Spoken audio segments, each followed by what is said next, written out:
everyone! Welcome to another episode of Critique Equals on Point. Today we're back to our favourite subject. Favourite anime subject, the subject of Isekai. And we've got a video here from a lovely individual who he raises there's a problem. There is the problem with Isekai. And yeah, we're going to be watching that and going over it. We have full house today. Everyone's here, and we also have Joe, the Isekai master himself, who has graced us. Interesting way to describe it. Yeah, he's graced us with his appearance once more. And drunk. Well, I mean, it's a given. You need the fuel to keep. I guess it means that it's sort of like betrayed the fact that like I do like pay attention to notifications. Oh no! Because you just added everybody, and I was just like, I'm not really into it. But then, then it was just like, oh yeah, we're talking about this good Isekai video. I was like, oh, interesting. Now you have my attention. Yeah. So, I guess without any further ado, let's get right into it then. Yeah, I'm just wondering why the isekai genre is still as dominant as it is in anime. That one lovely genre that everyone loves to hate. One of the most common criticisms I hear of isekais is that they are overdone. And I will admit that is true. Oh look, another isekai. Not like there's not a million of those. I will admit it is true. Yesterday, So now, okay, my first criticism is he didn't have Anime Matt in this. That's the first criticism of this video. There is no mention of Anime Matt in that. That was a big mistake. I'm sorry. Does Anime Matt say like there's a problem with isekai? Oh fucking dude. What was that video you linked, Ellie? That he did? He did one on I thought he just talks about like specific shows. I don't know. I haven't seen Anime Matt's content in like 2 years. Okay. He did one on Villainess. I think didn't we cover that one, Ellie? No, we skipped it. We skipped it. He did one on Villainous that I think I watched, where he was like talking about how this changes the game because isekai is all the same. It's all the same stuff. But these isekais are the good isekais that don't do the same. They don't do the same things as the other isekais because isekai is boring. But I like isekai, but I also hate it. It's really weird. He's a weird. Well, he has to talk about it in order to get that Crunchyroll sponsorship. I still can't. Yeah, and we can't go a video without mentioning him. So But yeah, I just wanted to put that joke in there. But yeah, let's keep going. So is there a problem with isekai? There's the question being posed now. So let's see what the answer is. I was at a library browsing some books, and now I'm here. This is the way of the isekai, or to put it in a more Western-friendly context, a story where the main character is sent to another world. Up until recent years, it was a cool... I just want to kind of point out that is exactly how Fushigi Yugi starts. Is they go to the National Library, they're reading a book, and they get sucked into it. It's like literally how it begins. Anyway. I mean, there's a few stories that have that. Well, Shield Hero. Shield Hero starts the same way, Yeah. Does it? Page Master. No, that's not anime, but yeah, Page Master. Yeah, Page Master. I will say I'm liking production quality here. He's got some good production quality. It has definitely gone up over the past couple of years. This is the first thing I've seen by him in about a year. So yeah, I'm impressed. So let's keep going. Something that world. Oh, I'll let you go. Yeah. Something that really should be mentioned is that he's got. I know a friend of mine mentioned it to me, but he's got he's got like the shade covering to like keep sunlight out, but it still pokes out in the top right corner. Yeah, I noticed it because the video is paused on this, but.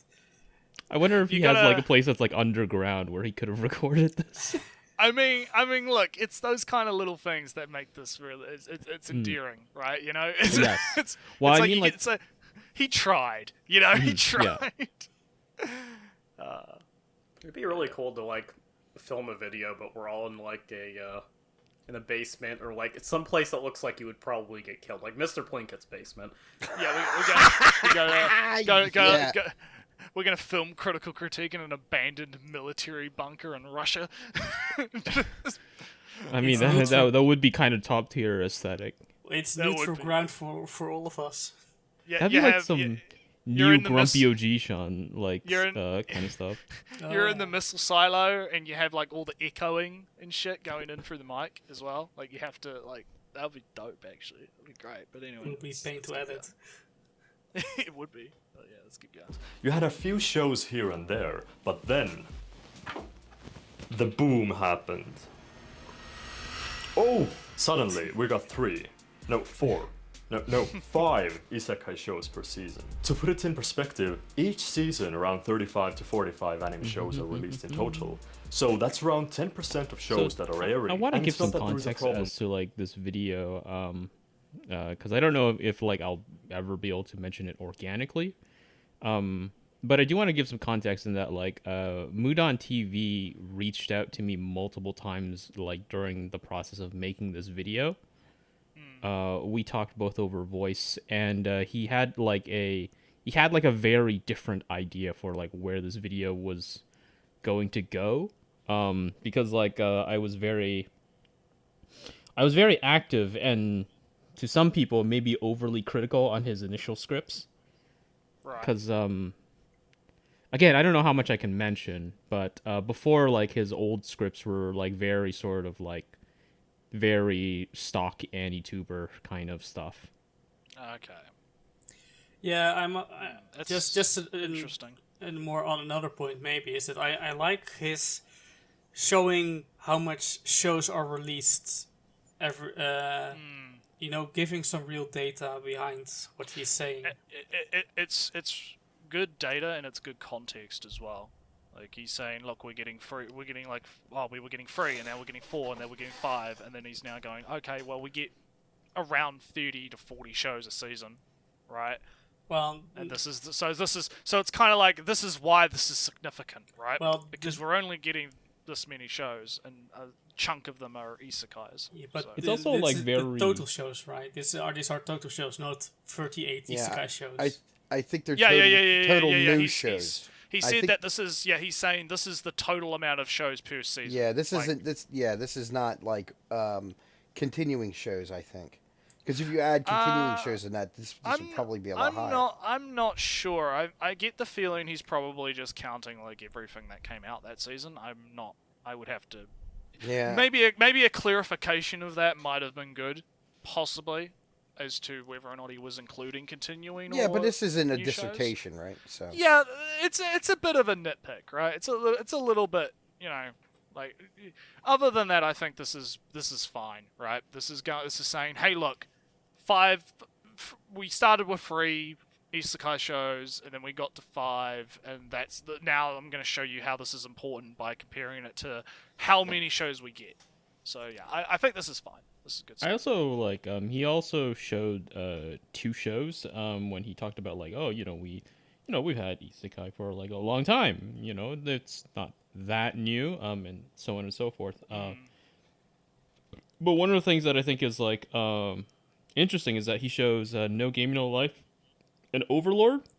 yeah, And I think it might have actually been a lot better to, instead of showing Overlord, because Overlord is kind of like an interesting beast in that like it starts off on I believe it was Arcadia? Enter Brain and then shifts to Alpha Polis. Elledge, would you know for sure? I don't know it off the top of my head. I read the wiki. That's how good a researcher I am. Oh, okay. I could have sworn it started on Arcadia, but Okay, yeah, okay, that sounds about right, yeah. Because I was just like, Enterbrain, no, that doesn't sound right. Arcadia sounds a lot more right, because like Arcadia was like one of the, the 3 heavenly kings of online publishing. So yeah, so like Overlord there's a move here that I think he could have done. And okay, also once again, stop me anytime. Okay, I'm not going to get annoyed or offended if I'm dominating the conversation or anything. I'll try to speed things along if I feel you're going a bit too. Okay. Don't worry. So the thing here about Overlord as an example of like the sort of like before time isekai example is that like it's not a really good example of like a before time example, because it kind of had a very similar trajectory as what we're seeing the ones now. You know, it's not a Shosetsu work, but it did start off online. It did start off with like the whole general tabletop-y kind of thing. I think the case that he probably should have used instead of Overlord, if he's going to go with like the sort of before time, is something like Outbreak Company. Yes, actually, yeah, I agree with that. Yeah. Like that would have been a more accurate example of like before the online boom. Well, I would even, if I can Oh, say, Drifters is maybe even slightly better. Drifters can work, yeah, because like the thing is that like these, like something like Outbreak Company and Drifters were written by like professional writers, and so like they feel a little different.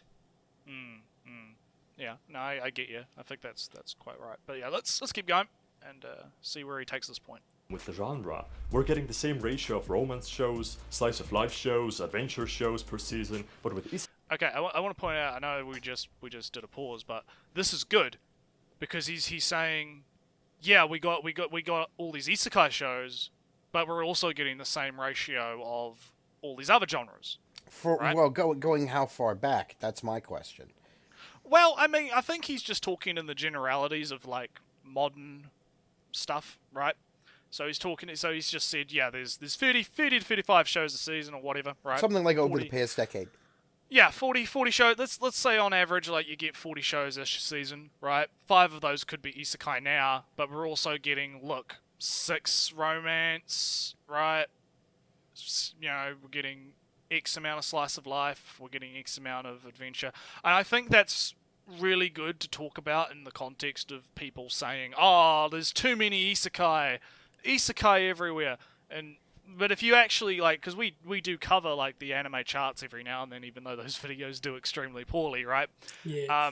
But if you look at the anime charts, you do notice that, like, there's always at least one Otome game adaptation, or there's always at least one ecchi show, or one, you know, like there's always like a few shows within any given genre. Do you mean like gal game adaptations? I mean like hero, like reverse harem type shows. Oh, okay. I mean, a lot of the time they're based off like obscure dating sim type stuff, like that kind obscure to the west at least. Yeah, to the west. Yeah, that's what I mean. Right, like obscure to the like if you look at, like, I could probably pull up any seasonal chart and I could go, look, the front cover of this show is 1 girl and 5 guys, right? Mm-hmm. And I can immediately say Storm U third season is the otome of the season, right? For instance. Right.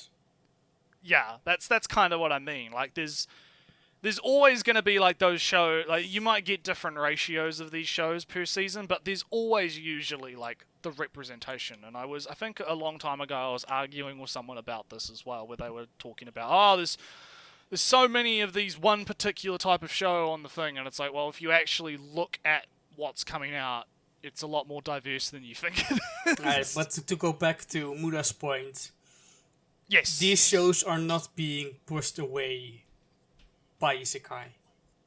Yeah, and I agree with that point. I think that a lot of people are over dramatizing isekai's rise to power. I wouldn't necessarily agree with that point per se. I don't have a problem with with these types of shows existing for one, and it is a wider market than I would say it was like 10 years ago. I recall like around like winter 2010 there was this weird season where there was only like 10 or 15 shows airing. But the anime industry as it stands has a very limited worker pool. I'd like to say that roughly around 5,000 people with actual like experiments with look, we have a cameo by Fool's phone. My phone. No, that wasn't mine. No, it's my phone. It's my phone this mixing time. that shit up. Yeah, no, it had. There's only roughly like I would say like 5,000 animators, I would say, or like people who were involved in animation production. So I wouldn't necessarily say that it doesn't take away space for other types of shows, because it is taking away resources of which there are finite. So I think we have to be careful with like when we say resources, because I do agree with you in that like it does like split up labor, but it doesn't split up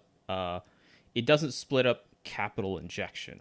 Because when you look at like say stuff like Chojin Kokosei, the 7 high schoolers, and Nokin, Noryoku, I said to make my abilities average, they were both financially pushed and helmed by largely web novel friendly who transitioned to like light novel publishers who are trying to like dip their toes into anime production.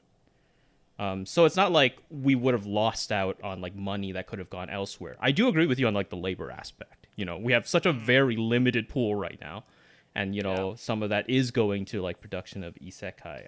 But I think in terms of like a capital injection one, we're doing aight. Yeah.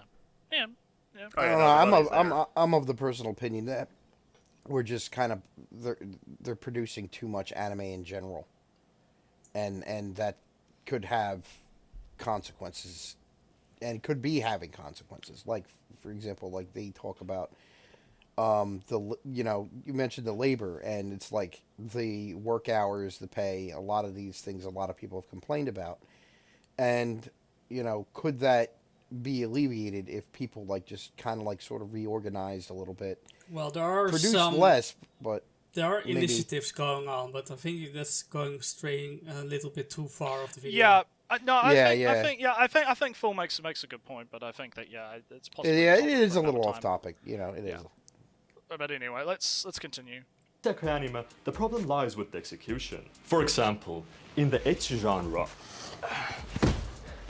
we got shows about working out, magic tricks, firefighters, and in the isekai genre, we got a show about a fantasy world with an overpowered main character, a fantasy world with an overpowered main character, and a fantasy world with an overpowered main character. If you can pause real quick. We already discussed this a little bit. There are two overpowered characters in Sujo. Yeah. Well, what's interesting about that, with the overpowered character, when you get to the point where you have a parody of that, right? With the OP hero is OP, but I forget the exact actual overly title. Cautious. The hero is overly cautious. Yeah, overly cautious hero is that exactly. That's once you hit the parody stage, you kind of also have hit the oversaturation stage. Well, usually. The problem is that Isekai reached parody in the first year by way of saying. Yeah. they started making isekai that like started making fun of other isekai came out like within like the first year that they started blowing up on Shousetsu. I'm probably not surprised. I'm honestly not surprised by that. Nah. And call it a sign of the times that if something is new, the next thing that is being made is making fun of the thing that is new. I think it's also like very. Oh, sorry. Go at first, yeah. Oh, okay. I think what's also important is to like distinguish the difference between like access, like oversaturation of access or oversaturation of production, because there's a lot of isekai out there that just do not have like anime, like that just don't have like anime adaptations and probably never will, but are very different. Like, what are the odds that we're probably going to see something like Nihon Koku Shokan become like an anime? You know? It's the one where the entirety of Japan is, like, sent over to another world, and then they actively have to declare war on other countries to maintain, like, their food supply. Oh, that sounds fucking awesm. Well, yeah, it's a manga. I know it as and a it manga. also sounds like some Uyoku shit right there, man. Oh, hell yes. Oh, hell yes. That reminds me of this old... This is off topic, but the whole Japan is dropped into a fantasy world reminds me of this old post on TG where this guy's like, oh yeah, no, whenever I make a setting, I just put Croatia in the middle of the fantasy world, and then just have this like this like chain reaction effect as they go to war with everybody, and just do generally what the Baltic region does to everybody else. Sounds Well, yeah, like it's like Overwatch. it's like the fish out of water, but the fish happens to have an aircraft carrier fleet. Yeah, there you go. Oh yeah. It's cool. But like the things that we're seeing in terms of like anime adaptations, right? They tend to be like a specific kind of thing, because there are isekai out there where like protagonists like do have to like work to become strong, or like they never actually do become strong, or they never start out strong, and so on and so forth. But like that's not the stuff that's like getting made into anime. So there's like a difference between like the overabundance or the oversaturation of like access, because people are seeing like a specific side of it, versus the like overabundance or the oversaturation of like production, because there is interesting stuff that's being made. Yeah, I agree. I think a lot of people kind of, a lot of people tend to like he doesn't look read at the manga. anime. Exactly. They look at the anime side of it and they think, oh, it's all the same fantasy, overpowered character, blah blah blah blah blah. But then they don't realize, well, hang on, there is other stuff here that probably might end up at some point making its way to anime, because you never know Do you know how things go these days. Hamefura changed the game. Yeah, it changed the game. Yeah. It never before existed before it got an anime adaptation. Well, yeah, So that's the thing. According to Inori, the author of I Prefer the Villainous, who shoutouts to Inori. I think she's just using me to practice her English. But one of the things that she mentioned is that like Hamifura did really influence the explosion of like otome game isekai, but no, they've been around for such a long time. Yeah. They've been around since at least the tag, the otome game isekai tag has been around at least since 2011 on Shosetsu. Right. So yeah, so yeah, he's identified that a lot of the animes have been following this particular trend, and let's see what he has to say about it. Oh, that was a bit too spicy for my TV. Yeah. Right now, isekai in the anime industry is synonymous with being transported into a fantasy medieval Okay, world. I really need to stress But that the it lower didn't used to third be thing like here, that, or the at least lower third, the sort of like line, like the sort of like line transition into like lower third thing, that's like a stock After Effects. I mean, it works. I see works. it so often. You know? I see it so Yeah. often. You know, you can just type in After Effects motion graphics tutorial on YouTube, and I guarantee you, you're going to see one of two things. One, you're going to see some guy with a thick, like, Hindi accent be all like, hello there, welcome to my video. Please, if you like this video, subscribe to my video and download my free pack. They are free. Just download it here. Link in the video description. Or it is free resources. Free resources. Yeah. Or a 12-year-old British kid who's got like a weed background on his desktop, and he's like, "Hey guys, welcome to my tutorial." Nah. What you need is you need the fucking 2009 opens up fucking text document. Hypercam Studio. The Hypercam Studio watermark. Starts typing, "Hello everyone, welcome to my video. He's typing Today in I'm going to Notepad. show you." Yep. Yeah. Oh, I fucking love that shit. Okay, I know this is a bit of an aside, but I learned how to change the tire of my cars in one of those videos. Yeah, they're so good. God, oh man, I miss early YouTube. Early YouTube was good shit. But yeah, We're bringing I it will back. say, like, We are yeah, bringing it back. Bring it with back. Response Yeah. videos. I'm getting back on the rails. I do think his overall production quality so far has been quite good. I quite like the little fire. He sets the fucking TV on fire. I think that was quite good. The props are nice. Yeah, that was good. But yeah, let's keep going. not as bare bones as it is now. Before 2010, we had a varied range of shows like Digimon, which took place in a virtual world, Inuyasha in a historical Japanese world, even Peter Pan counts as an isekai, but back then, those shows went under a more generic term of fantasy. So why did so many of them start appearing all? You know, Digimon definitions wasn't of considered a isekai. fantasy. Yeah, what the definitions of isekai, what you think of it, what you consider it. Is Peter Pan an isekai, or is it a fantasy realm, fairy realm? So it's funny he mentions Peter Pan, because I think so it's funny I don't see a lot of Japanese people calling Peter Pan isekai, but I do see a lot of them calling Gulliver's Travel one. That I would say that would be more of the imaginary voyage, because Gulliver's Travel, like, he never necessarily left Earth, but like what you know what some call in the West, they call them portal fantasies, right? Usually because there's some kind of a portal into the other world, you know, like Narnia counts. Even if there's not a portal, Stephen R. Donaldson's Chronicles of Thomas Covenant, The Unbeliever. You've mentioned The Incomplete Enchanter by Fletcher Pratt and L. Sprague de Camp as being an influence. You know, I can think of some more if you give me time, but I mean, usually people refer to that as that kind of thing as a portal fantasy. Yeah, but I mean, like, the thing that I was just trying to stress is that, like, I think that, like, so, like, Mudon's claim is that, like, these have been considered by people, right, to be isekai, and I think, like, Peter Pan is kind of one that's hard to verify that people, like, in general. Yeah, like, I wouldn't consider it an isekai.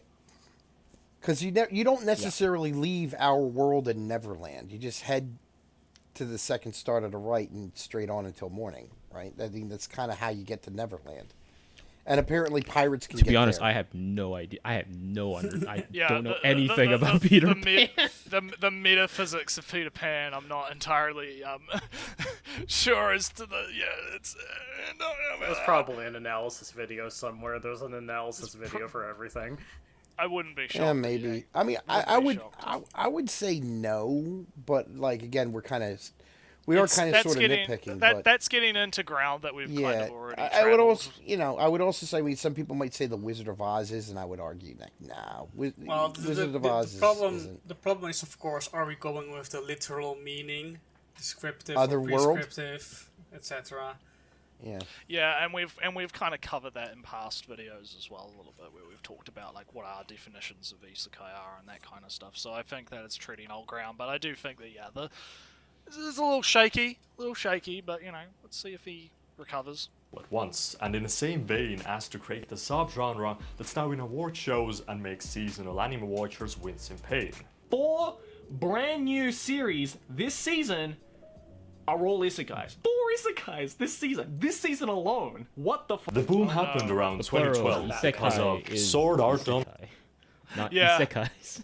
Oh no, fuck Joe. There's four isekais.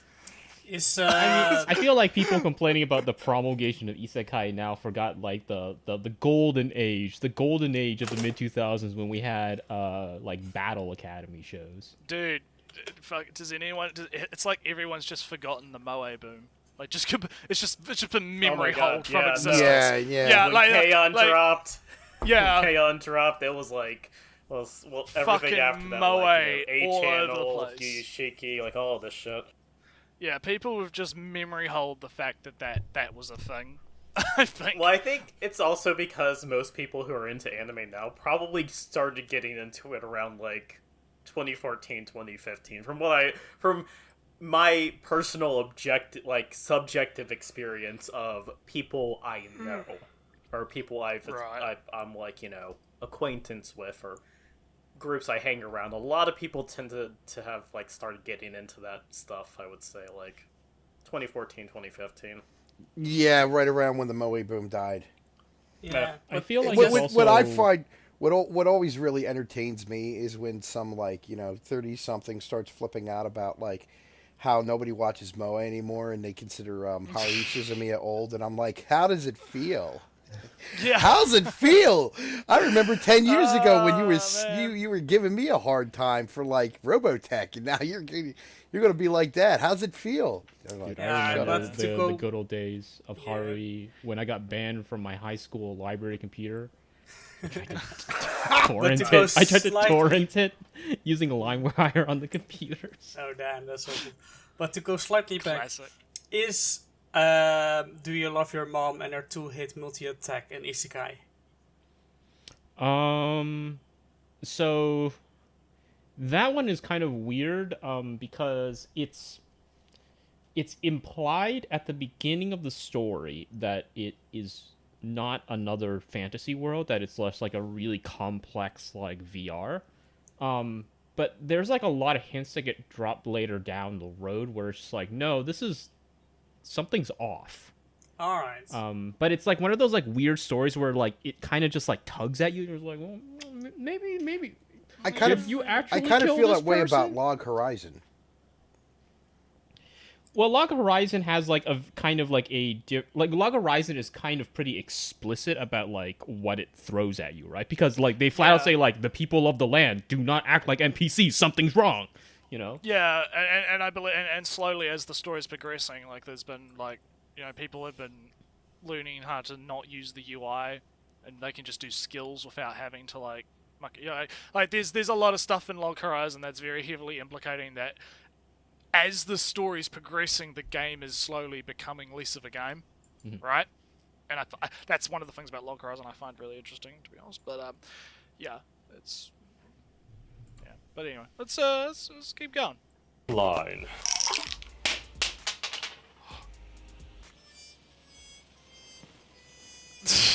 I understand it's a bit of a taboo to talk about the show since the majority dislikes it, but it did pave a way for the isekai genre, while not really being an isekai itself. Though, to be on the same page, let's... Ota Joy starts softly playing, muffled Ota Joy noises start playing in the background. Because finally someone fucking actually that distinction is very important. It. It's really annoying. That was the point in this video when I was like, because I pre-watched this, right? That was the point where I was just like, oh, yes! Yes! Also, to be fair to Mudon, in his original script, he did mention that he did not believe Sword Art Online was like in Isekai. Yeah. So it wasn't something that like I left a comment in. It was like that's good because he did originally believe that. The amount of people that get that wrong. And it's not just like people like, you know, the obvious actors. Like it's in general the amount of people that get that wrong and think, oh no, Isekai got started by SAO. SAO is the first Isekai ever. It is the best. It's like no. But he's correct in that. It's either that or The Wizard of Oz was the first Isekai, which is odd in the different direction. But it's good that he mentions that because it touches on what we talked about in our cast when we had Joe on as well, where we were like, yeah, SAO definitely was an influential thing, event, right, that happened, that paved the way for the genre to kind of rise as it has, and I think that that's very important to mention. So let's see where he goes with it. Quickly go over what counts as an isekai. SAO is not an isekai, but a VR MMOK. It's set in a digital world, but the main character is still technically in the actual world. Dr. Stone is not an isekai, but it just takes place in the future. To be an isekai, you need to take place in a different world than where the character originates from, and the transportation... He's already more accurate than Polygon. Yeah! Yeah, I remember seeing that. That was great. But no, yeah, I like how he's going through the tombs as well. That's also really good. Because a lot of people don't. A lot of people, you know, even I need refreshers on the tombs now and then. So it's good that he's going over them now. So and this is really helpful because like the more videos that like are using or employing these terms, the more likely these terms are going to sort of enter like regular parlance. You know? Yeah, and that's what needs to happen, honestly. Yeah, that's what needs to happen exactly. And it'll be like it'll even be like even more useful for like regular people because like, you know, like people might say like, oh well, what's the point of just like having these terms? Well, it's just like, well, if somebody in the future wants to actually like learn more about some of these things, they can just Google using these terms, and they are more likely to get good info. Yeah. And it's very useful just in conversation in general to be able to have like these very defined, you know, this is what this is, right? Yeah, means we don't have to like argue for 5 hours about what is this, right?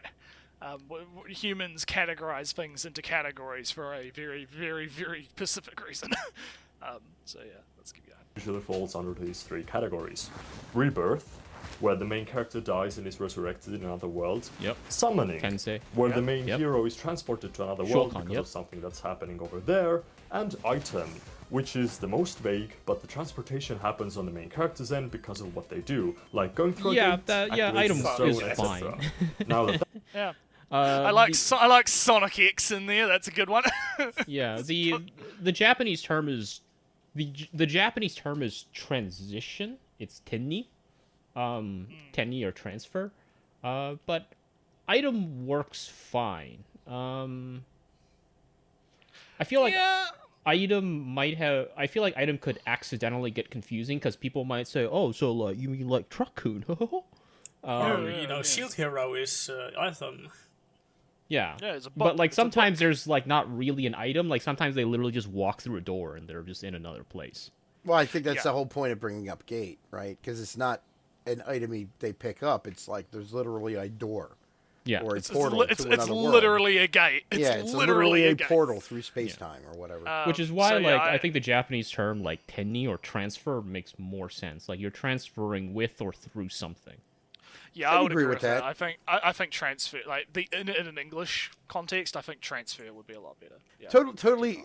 This is it. I got to get this out now because this has been bothering me. Even though it's somewhat off topic. Okay, fantasy world. There's a portal that links the fantasy world to another fantasy world. Mm-hmm. Is it an isekai? So, or does it have to be from our world? No, according to Shosetsu, it is. They are also labeled isekai. An example would be EX Brave chillin' in a different world. Where it's a guy who lives in a fantasy world that has slavery, but he doesn't like it. And he transfers to another fantasy world that doesn't have slavery, but he's a master of slave magic, and he's like, well, this is ironic. This also begs the question, because this also begs the question as to whether or not Planescape is an isekai setting for D&D. Yeah, because this really broadens the possibilities and definitions and everything like that. Well, are we going to with the prescriptive definition of isekai again? Because or descriptive, etc. Oh no, that's a completely different topic. I wouldn't say isekai is mostly kind of like that's a completely different. That's a completely different 5-hour video. Yeah. But anyway, wasn't Forgotten Realms going to D&D talk? Yes, technically because because it was connected to ours at some point in the lore. Yeah, because that Greenwood and Elminster would smoke weed in Elminster together, and Elminster would tell them all about the Forgotten Realms. Yeah. All right. I mean, it's possible, but of course the question becomes like, what does that tell us about like this particular like set of stories, right? Yeah. I think the thing that I'd bring up before we move on is like we have to ask ourselves: is this distinction actually useful? Well, for some things, I'd say yes. I mean, because my original is getting like I think that. In the base, because to bring it back to the video, right? We're just talking about like here are some basic terms, right? And I think that in the disagreement was he was using the term item rather than transfer, right? And I think that that's very worth pointing out, right? But I'm not sure if us having a massive discussion about is Planescape torment. Like that's what I'm trying to say here, sorry. right? It's on the back of my mind. Is it useful? Is it useful to kind of like go into that right now? Like maybe later. Like, it's a good topic. It's just, So it is also, it's also important to note that, like, the Japanese, even though it's spelled, even though there's not really capitalization because it's all in kana, but, like, there is a distinction between, like, big I isekai and, like, small I isekai. Because isekai oftentimes can be used to just refer to, like, oh, shit, I've gone someplace different. I'm in some... And so, like, sometimes, like, one of the big troubles is, like, you'll see, like, Japanese commenters and authors who are just like calling something like isekai, but they don't mean it like isekai as Mudan is talking about or as we're talking about, right? As like a cluster of like a cluster of signs, right? Like they're just referring to be like, oh shit, damn dog, I'm going to visit my my grandmother. They're And living in the farmlands. It's basically different worlds. It's like another world, dude. Like they will also say like that is like isekai or like a feeling of isekai. Right. But like they don't mean it to refer to like, My grandfather's like elves. they're not saying it's like Shield Hero. Yeah. All right. Let's keep going. That's cleared up, let's go back to how Isekai came to be. So SAO came out and it was a massive success. It filled holes in people's hearts that they didn't know they even had. Everybody and their mother used to cosplay Kirito at anime cons. But it also inspired a lot of writers to make their own version, or at least something similar. Most went with a straight-up isekai, because then you wouldn't have to juggle both the real world and the magical world. And you could just stick with the magical stuff. But they still kept in the game elements, even if people weren't isekai'd into a game, because floating text boxes look cool, and having a stat system makes it easier for the viewer to get an understanding of when the main hero is going to become overpowered. Speaking of That is true, yeah. If you read like these web novels and how they're written, like a lot of them are just like, like 僕のこのスタティスメニューを開けて and and then like they will just like show like a spreadsheet of like their stats. It's like, damn, I'm overpowered. 俺の MP は200戦です。Yeah, it's interesting how in both a video game and not in a video game, the whole idea of having stats and like information UI is very helpful in conveying information that you otherwise would have to like describe in very like massive detail. I think I've read a little bit of Log Horizon's light novel because I own a few volumes of it, and in the very first chapters that I kind of was reading, it does like they use kind of the UI as a way to kind of explain what's going on in a sense, like, oh, this character's got this status effect and this is affecting them in this particular way, and that kind of stuff. I think that's very helpful, especially for people that are familiar with video game mechanics and how they work. Because I mean, immediately you can go, oh shit, yeah, this is like my my MMO video games. Yeah. There's also like really interesting like there's also like a kind of storytelling style that emerges out of that juxtaposition between like somebody who like used to just play the game but now like they live in the game, which is that trying to get to grips with like the idea of living in a protocological interfacial setting. An example that comes to mind is Kumo desu ka nanika, where the protagonist is reincarnated as a spider.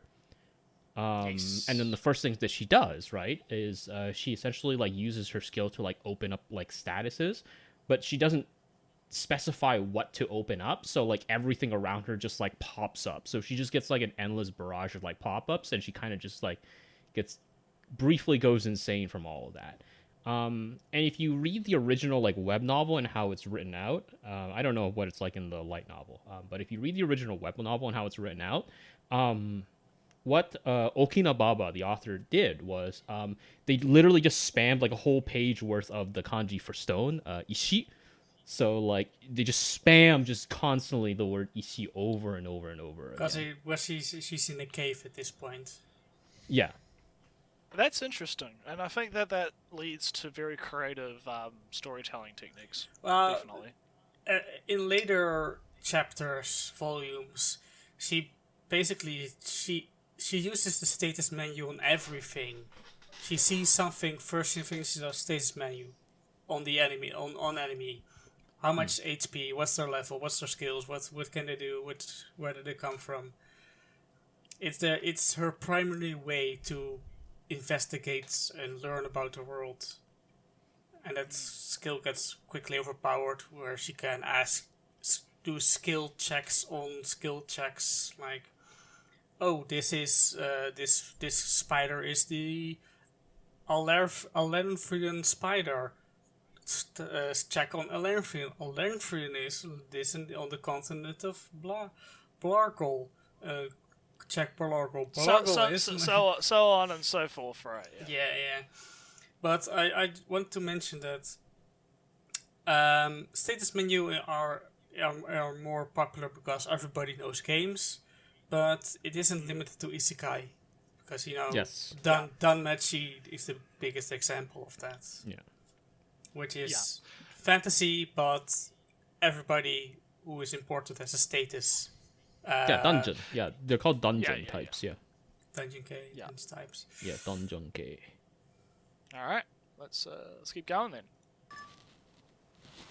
Oh man. So, as a writer, you could combine video games and fantasy even if they didn't make much sense in that specific context. But it's your world. You're free to do whatever, and so people did. But that wasn't the only reason for writing Isekai. Another major thing that helped with it was... Potato Police! Yeah. Jigai Moke Satsu. Yeah. There's, you know what's funny? Is I've been watching Spice and Wolf, and I'm one of those guys, I realized. Because it's like, they're eating potatoes, and I'm like, that's not... Oh, shit, I'm the potato police. How do you feel, Paul, knowing that you and your people are exactly why these stories blew up? Oh, that's great. Yeah, let's keep going. Let's say you wanted to create a story about an Italian winemaker who stumbled upon a new variety of grapes called Pinot Meunier, and that kickstarts his career. Well, Pinot Meunier actually originated from France, so that story isn't factually correct. Or was it Germany? Either way, you'd get called out on that.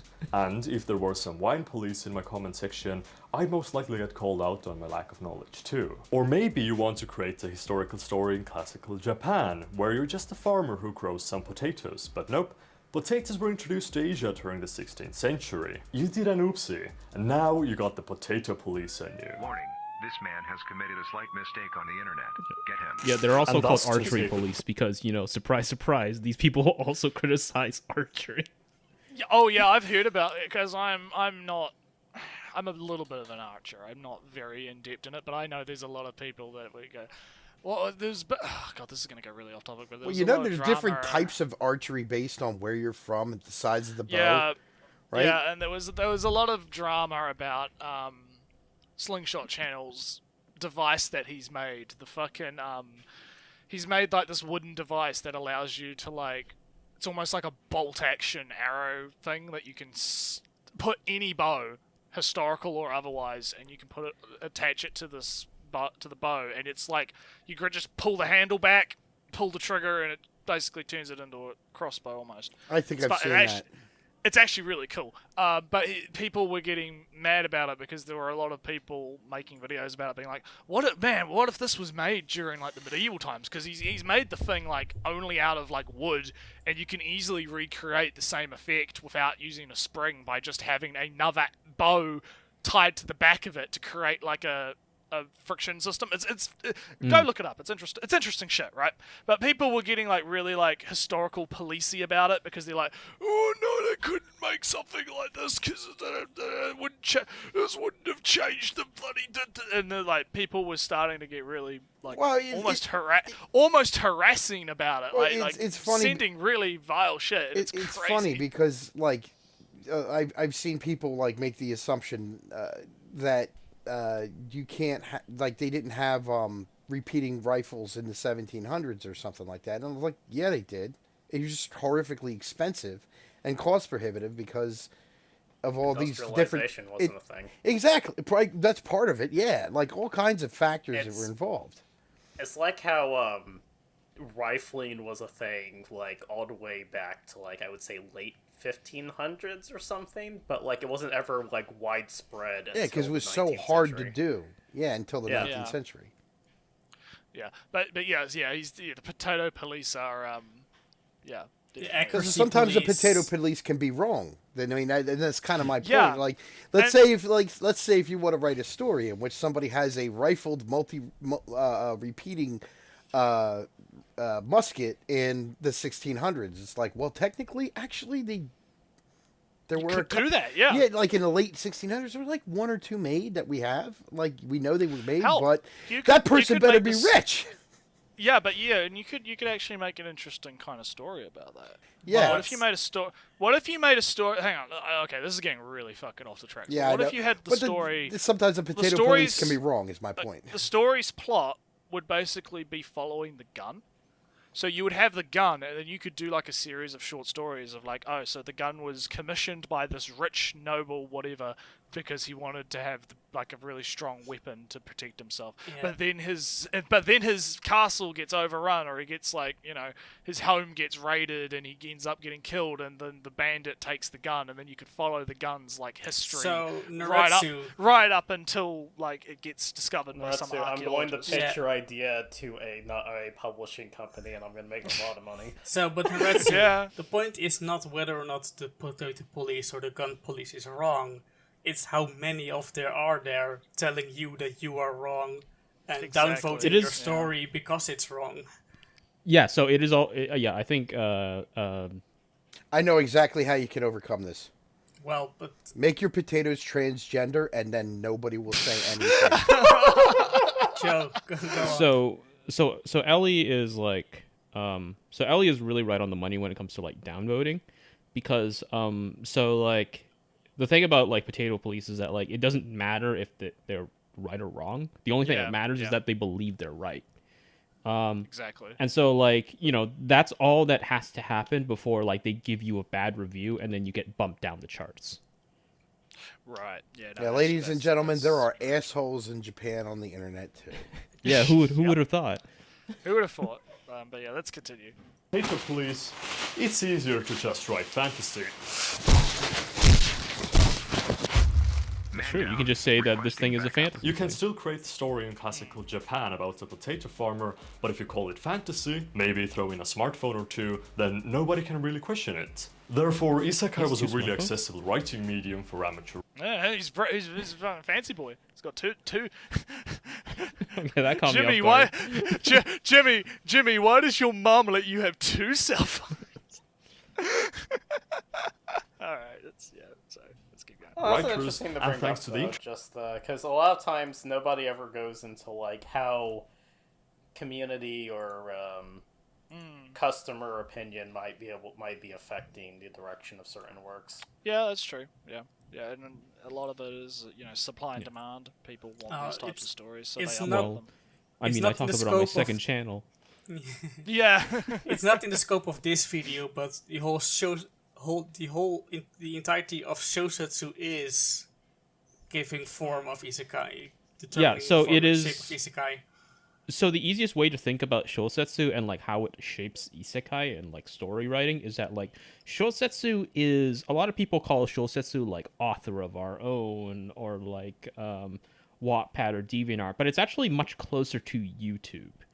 In that like engagement is king, getting shares, subscriptions, all that kind of stuff is king, but it also much more heavily penalizes you for like bad things.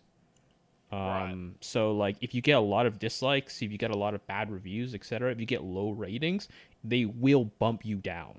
Whereas like with YouTube seems to only care about eyeballs. So like you can make really you can make shit content as long as you can make dog brain stuff, but as long as people are looking at it, that's all I care about. But like with Shousetsu, because Shousetsu actively interfaces with publishers, because publishers go to Shousetsu for more content, Shousetsu has an incentive to like, so essentially what happens is Shousetsu sees like people who leave good reviews or like things that have a lot of good reviews as like, oh, this is sellable. Yeah. Man, this is making me imagine if YouTube's dislike button actually had power.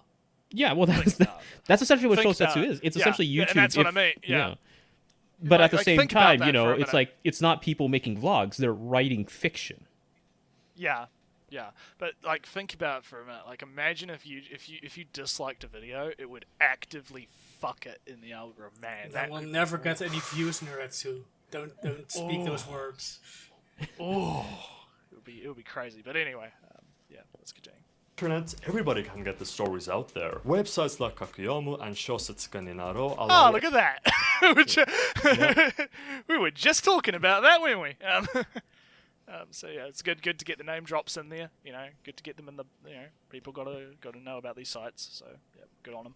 Everybody to publish their stories there for free for a chance of recognition, which is a really good thing. Giving us shows like Log Horizon, I Want to Eat Your Pancreas, and Konosuba, but also giving us shows like In Another World with My Sister. What? What? You said Was that real? You said I want to eat your pancreas. Was that real? Is that a real show? That's real. It's a film and everything. It's pretty good. It's not actually about cannibalism. Yeah, it's not about cannibalism. I'm like, wait a second. Full.exe has stopped responding. What was that? What was that show that people were saying was the worst anime ever made, where the girl was like eating her brother and some shit? Oh, I watched that. It was terrible. Yeah, you know what I'm talking about, right? Pika. Oh fuck, what was it called? Poco. Pupa.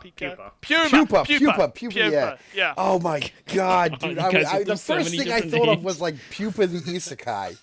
Is the first thing I thought. Like, oh, dude. No, I want to eat your pancreas isn't even Isekai. Or okay, whatever. But I get the feeling he threw that in there specifically to get the reaction that I provided. Ignore it and move on with the actual point of the video. Yeah, alright, yeah, let's keep going. Phone and Death March to the Parallel World Rhapsody. SEO popularized the transition from amateur web novels to light novels, and the platforms boosted it by having their own charts solely devoted to isekai. But that just caused the web novel isekai boom. Now, the anime world was a bit unfazed from it for a couple of years, up until around 2016, when ReZero popped up, which was a bit more straightforward isekai, and investors finally took notice. They started to see that. Originally, I think originally Mudan TV said that like ReZero changed the way that like it changed the way that isekai was like written or something, and I was like, no. No. Which is why I think this is much more accurate. Because I think ReZero definitely, like, in terms of anime, right? The popularity. The anime is like really important, but like ReZero as like the story on its own like didn't really change much how things are written. Maybe I should link my my chart again. My timeline of when those stories were written. We gotta bring up the chart. No. It's a simple chart which shows when the story was first written in its web novel form and when it became an anime. And you'll see that ReZero was written smack dab in the middle of all those older isekai stories that already have an anime. So, in that sense, it's not special. Yeah, but I guess going back to his point, I do think that the idea that the anime pay in the same way that I think Sword Art Online's popularity sort of paved the way for the type of story to be written, I feel like ReZero kind of helped pave the way for the profitability of the anime adaptation to happen, in a sense. Yeah. Of course, we had anime adaptations of isekai stories before ReZero, but I think ReZero was when things started to sort of get into the mainstream almost. Yeah, you can, in my good old timeline chart, you can see that it took 1 year, 2 years, and then suddenly the amount of isekai shows shot up from the 2 that were in ReZero's season, from the 4 originally airing, the first showing in anime form was shut up. Well, you can also see it in terms of like how and what got adapted, because like after ReZero, like what you see is you start to see like Shosetsu's chart toppers start to like get work, which is why you got stuff like Smartphone and Death March, because they were both chart toppers at the time. But you know, it turns into shows, and people, at least people like over here in the West are just like, really, these? Yeah. But the reason why is because, right, like companies in charge of funding and like working on production committees are just like, okay, what's a hot thing? And they looked at the top 10. Looking at the websites. Yeah, they looked at the top 10. They saw PewDiePie, and they were just like, yeah, we can make a movie out of this. Yeah, and it's interesting because it's such a like. Looking at it from that marketing and investment perspective, a site like Sosetsu and like those websites are really fucking useful. Like that's like the ability to have like that amount of data, like that's fucking good shit, man. It's free Kickstarter. Yeah. Something See if that your like people. Oh, sorry. You can see if your product will be successful before it's even out. Yeah. It's and that's the thing with investing and stuff, right? The something's more likely to be invested in if there's low risk, right? Low risk investment is typically what you want to go for, right? So if they can already tell, there's like a guaranteed base of sales just off the fact that this is popular, then they're going to jump on that. Something that I also want to mention. Oh yeah. No, I'll let you go. I was just gonna say you'd be stupid not to jump on it and then finish. So what I want to say is that something that like nobody really talks about, especially in AniTube, but I know why they don't, right? Is because like there's not a lot of people who can do it. But that like, so if you think about in terms of like how Shousetsu interfaces with its authors on the author side.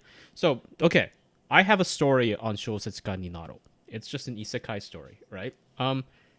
But it will tell me how well each individual chapter is doing, its retention, its ratings, when they read it, what the comments are, all that kind of stuff. Holy shit, really? It gives you a lot of data on how well or how poorly you are doing. And so, like, the thing here is that, like, in this context, Shousetsu is pretty good at giving you an idea of, like, what works and what doesn't. And this is really important because when people leave feedback, it will tell you flat out what they say in terms of like their feedback, what rating they give, and how Shousetsu like lets you give ratings is not just like, do you think this is like a 1 out of 5? Like, what do you give it out of 5 stars? It's literally like 4 categories: grammar, composition, plot, etc., etc. What do you give out of 5? Do you want to leave comments? Etc. etc. There's a lot of there's a lot of data that's readily available and that you can this utilize. is why if you go to Shousetsu, if you go to any isekai author, I guarantee you, you are more than likely going to see a comment at the very bottom of the chapter that says thank you for all of your comments and suggestions. Oh yeah. Because it's a culture that actively tries to get people to generate as much feedback as possible. Because Shousetsu is really good at tabulating all that info.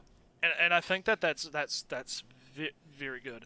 I think that actually does encourage, in a way, it encourages much better writing. I think to be able to have that sort of like to identify what the flaws are that you possibly are not seeing, because that's a big problem that a lot of artists suffer from, is that they can't see the flaws in their own work. And it's one of the reasons why one of the big suggestions I have for a lot of people that are trying to get into doing art is to kind of like do a bit of the drawing and then take a step back, maybe wait a couple of days and then come back to it, because I can guarantee you when you come back to it you view what you did in a very different light than when you did it. This kind of brings up my question of how often do people revise previous work, right? They sometimes, they sometimes do it, not very often, and the reason why is because if you revise like a previous thing, it doesn't say like, oh, like you've edited the chapter. What it does is it posts it as like a new chapter. It's just like, do you want to like repost this? And so some it's like people really might interpret annoying. that as like, some people might interpret that as like kind of like a double post or something like that. Yeah, like people don't want to be like, oh shit, the new chapter, and then they find out it's like version 2 of the previous one. They're just like, I don't want this. Right. This explains some of the rough draftiness of so much of this writing. Absolutely. Like, yeah. All right. Let's keep going. See how he continues on this ReZero point. And boom. Oh. Ooh. We're roughly 5 years into the Isekai anime boom, and it doesn't seem to be stopping. But who even wants these shows at this point? Fans are tired of generic Isekai anime coming out one after another, and even the creators are being fed up since their works are being read. Is very different. Man, I've said this before, but I fucking love Grimgar. I actually really enjoyed it. A lot of people found it like boring or they had problems with it. I fucking enjoyed the shit out of Grimgar. I thought it was really good. I thought it was okay. Yeah, like I've mentioned it before. I mean, I didn't think it was as good as you thought it was. But yeah. okay. Me and Phil have talked about this before. It's like, Phil doesn't think it's as good as me, but I really liked, I guess, the realness of it, like the very. God. Yeah, like I said earlier, like it's got a it's got a level of grit to it. The realness and grit right up until they have to have a character class. There you go. Yeah. That's me being a pain in the ass, though. Yeah, nah, that's fine. It's good. But yeah, it's interesting that he uses Grimgar footage there, definitely. But, yeah, I feel like a good one, or like a one that would make a lot of sense, would be something like intensely like mediocre, like I don't know, like Blessing of Ragnarok. Well, yeah. I would put Eighth Son in there because it's better than Cheat Magician because that bored me so much. Eighth Son has just the tiniest hints of the hook of explaining European nobility in some competent way, while Cheat Magician was just dreadfully dull to me. Yeah. Alright, let's continue. Since it's hard to stand up among so many different works. I think I found out who's the culprit. I didn't think a reverse harem isekai would be my thing, but it had a surprisingly interesting concept. It's you, isn't it, he started taking a lot of They're my making them because you less. just... And so to be fair to Mudon, it's not because that he all of a sudden was just like, no, fuck this guy. It was... Mainly, I started leaving fewer and fewer comments in the second half of the script because I started getting tired. I mean that's fair. Because I left a lot of comments at the beginning of the script, and I was like, no, this is not accurate. You gotta no, this is different. No, this is different. Like you gotta look up this. And then like by the time I got to the second half, I was just like, just go with it. I don't know.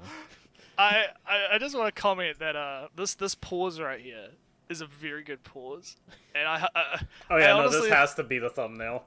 Yeah, I like how I reckon someone should screenshot this and like tweet it at him and say, find you a man who looks at you the same way Mudon looks at Gigak.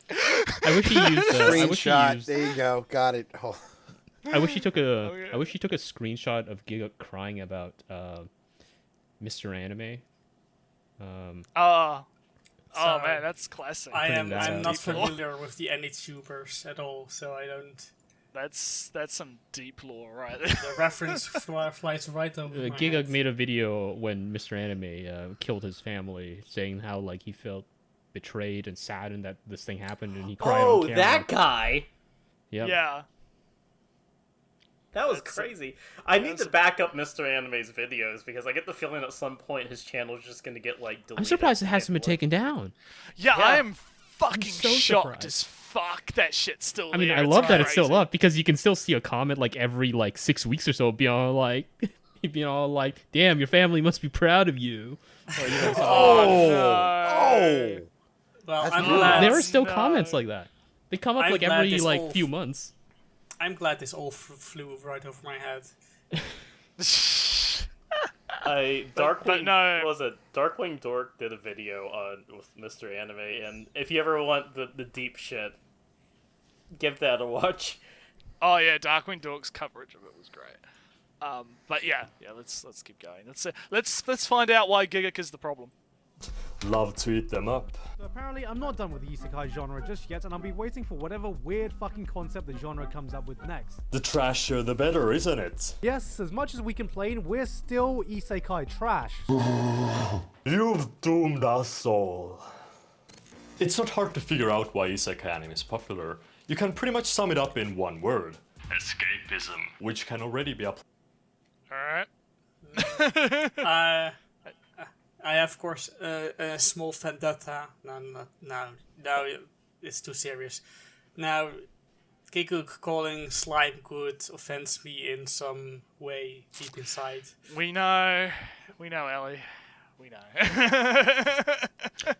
I just don't like this idea of people. I don't like this idea of people saying like this thing is trash, but so am I. It's. I don't like this sort of I want to have my cake and eat it too cynicism kind of thing. It's like, dog, if you just like the show, just say you like the show, man. You don't have to defend it. You don't have to pretend like you're cool. I'm kind of tired of that as well because I don't. There's big problem I have, and this is going to get off topic again, but then again, when the fuck are we on topic? Is a big problem. This happens a lot with Star Wars, and in particular the sequel trilogy. Because the thing is, right, I believe that the sequel trilogy is just shit. It's just fucking shit. However, there are a lot of people that are fine with it, and are like, okay, that's fine. However, when faced with actual valid criticism of these movies, which is very fucking valid because they're bad movies, right? They'll go into full-on defensive mode, right? Like full on. Oh no, there's no problems with these movies. Oh, it's great. Oh, Raylo is my favorite ship. What are you talking about? It's not creepy at all. And it's like, just admit you like something bad. It's fine. Bruh.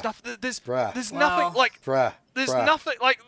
No, let me finish. I get it. Did you like the prequels? Did you like the prequels?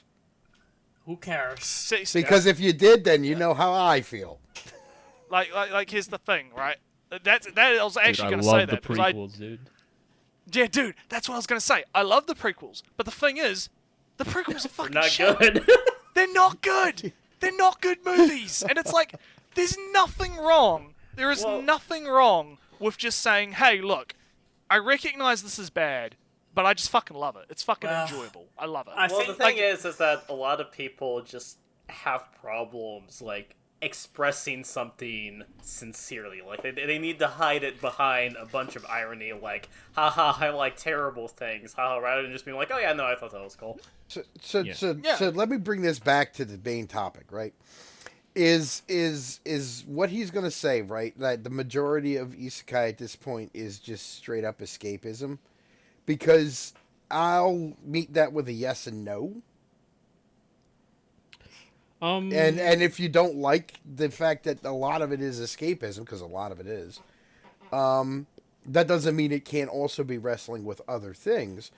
But, you know, a lot of it is escapism. And it's like, yeah, but that just kind of begs the question as to, is, you know, like, there's good escapism and there's bad escapism, right? And so, like, everybody just blanket says escapism is bad, okay? They're missing, not all escapism is bad, is something that kind of just, like, needs to be pointed out. Like, there's lots of escapism that, is just self-aggrandizing, you know, self-congratulatory bullshit, you know, not good. But then there's escapism that, like, helps you build your imagination, right? It takes you to other places. It allows can help you deal with personal issues. Or can help you deal with personal issues. Yeah, sure. I mean, you know, like, not all escapism is bad, right? And there's trashy, just like anything. There's trashy escapism and there's good escapism. I mean, you got Sturgeon's Law, bro. Sturgeon's Law is 90% of everything is trash. Sturgeon's escapism. Sturgeon's escapism. There's a really good chapter in the end of Cool Japan, by Sherilyn Orbaugh. She wrote the chapter, not the book, but she wrote a chapter, right, in which she talks about, in which she defends Rorikon. So she defends Rorikon and says that, like, well, you know, no children have actually been harmed in this, and so on and so forth. And then she describes a conversation she had with, like, a lawyer, like a law professor, and, like, the law professor was just like, well, these are like representations of miserable things, and you're like, wouldn't that hurt people who have been sexually abused? And so she essentially say, well, they can also very easily be a sort of, like, way in which these people cope with it.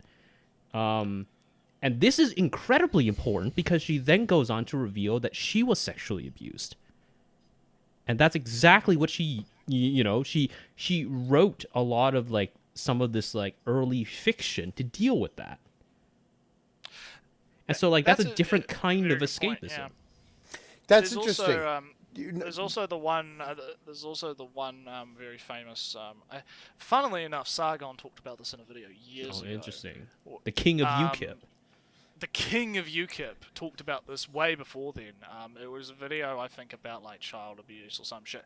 And he brought up this one artist who was who specifically did drawings and made artwork to cope with the abuse they suffered being human trafficked, right? And when you look at this artwork, it's fucking graphic. it's really like it's drawn in the style of like a child, and it's like there's a lot of representation of like the soul drifting away from the person, and you can see like the scenarios are very like what was happening to them, and it's fucking brutal and shit. But that's a way to kind of deal with that trauma. A way to like it's a release valve to let that out for them. Yeah, and then you're gonna make that shit illegal. But if you that's the thing. If you look at that without that context, right? If you look at it without the context of this was done by someone who had suffered this and they're using this as an outlet, so I can easily understand why someone would look at that and go, "Oh man, this is disgusting. It's fucking, it's like child drawings of like rape and shit." And but it's like, I think a lot of people need to understand that this stuff is necessary.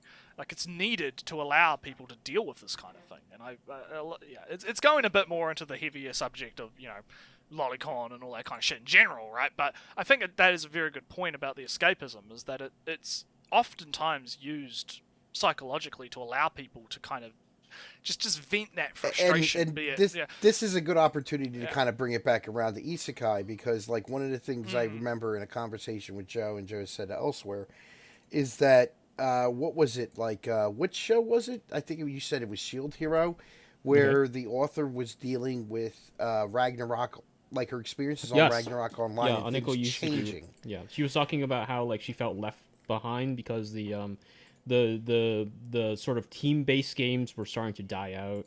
And so like she felt like the era of like specialized builds were no longer a thing. It was all like everybody just plays on their own. And that's kind of funny because, like, if you talk with people who've played World of Warcraft, like, before Burning Crusade, or leading up to Burning Crusade, and, like, after Burning Crusade, everything really dramatically changed. And, like, a whole new wave of players came in that was completely different from the old. And they kind of went through the same exact thing, so it's, like, something that they could probably, like, really understand or connect with. And I felt a lot of that when I was watching Overlord. Like this kind of like... Overlord is sorry to cut you off there, Full. Go Overlord ahead. is a very good example of that, because Maruyama has spoken a few times and how that like he was very heavily influenced by tabletop RPGs that he and his friends used to play. Oh, but could they tell don't anymore. From the spells, man. Everything in that, every single spell is from D&D. But go ahead, I'm sorry. Oh no, that's all I wanted to say. Yeah. I actually really I think I liked Overlord more than it was good because of things like that. Like, because like the scenes in which he's looking around and he's remembering all of his buddies and stuff like that, and like being an old fuck, I find myself looking over sometimes my old RPG shit.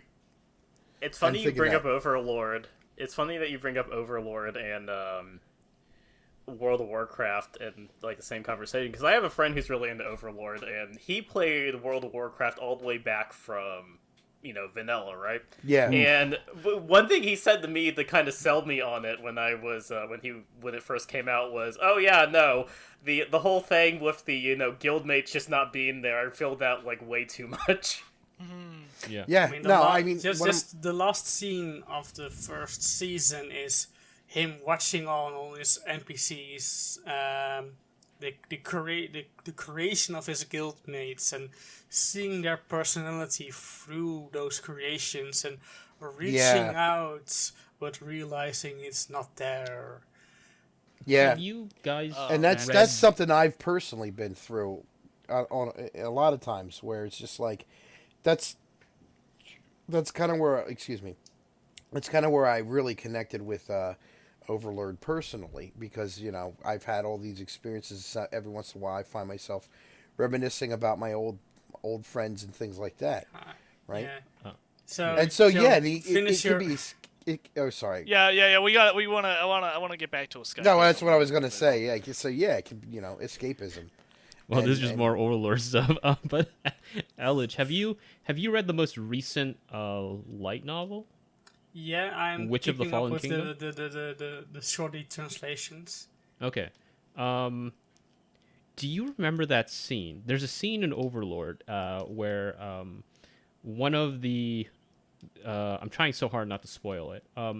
But essentially, somebody asks him why he does all of these things. Oh, yeah. And he I essentially read that. says it's in pursuit of happiness. Well, whose happiness? It's the happiness of the people of Nazareth, because they're functionally the remnants of his old friends.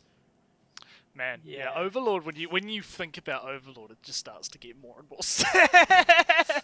Well, it is. It's taking care of a family. it's the story of a sad man who's just keeping he's just trying to keep his old life and all those memories together. Yeah. Oh, I love it.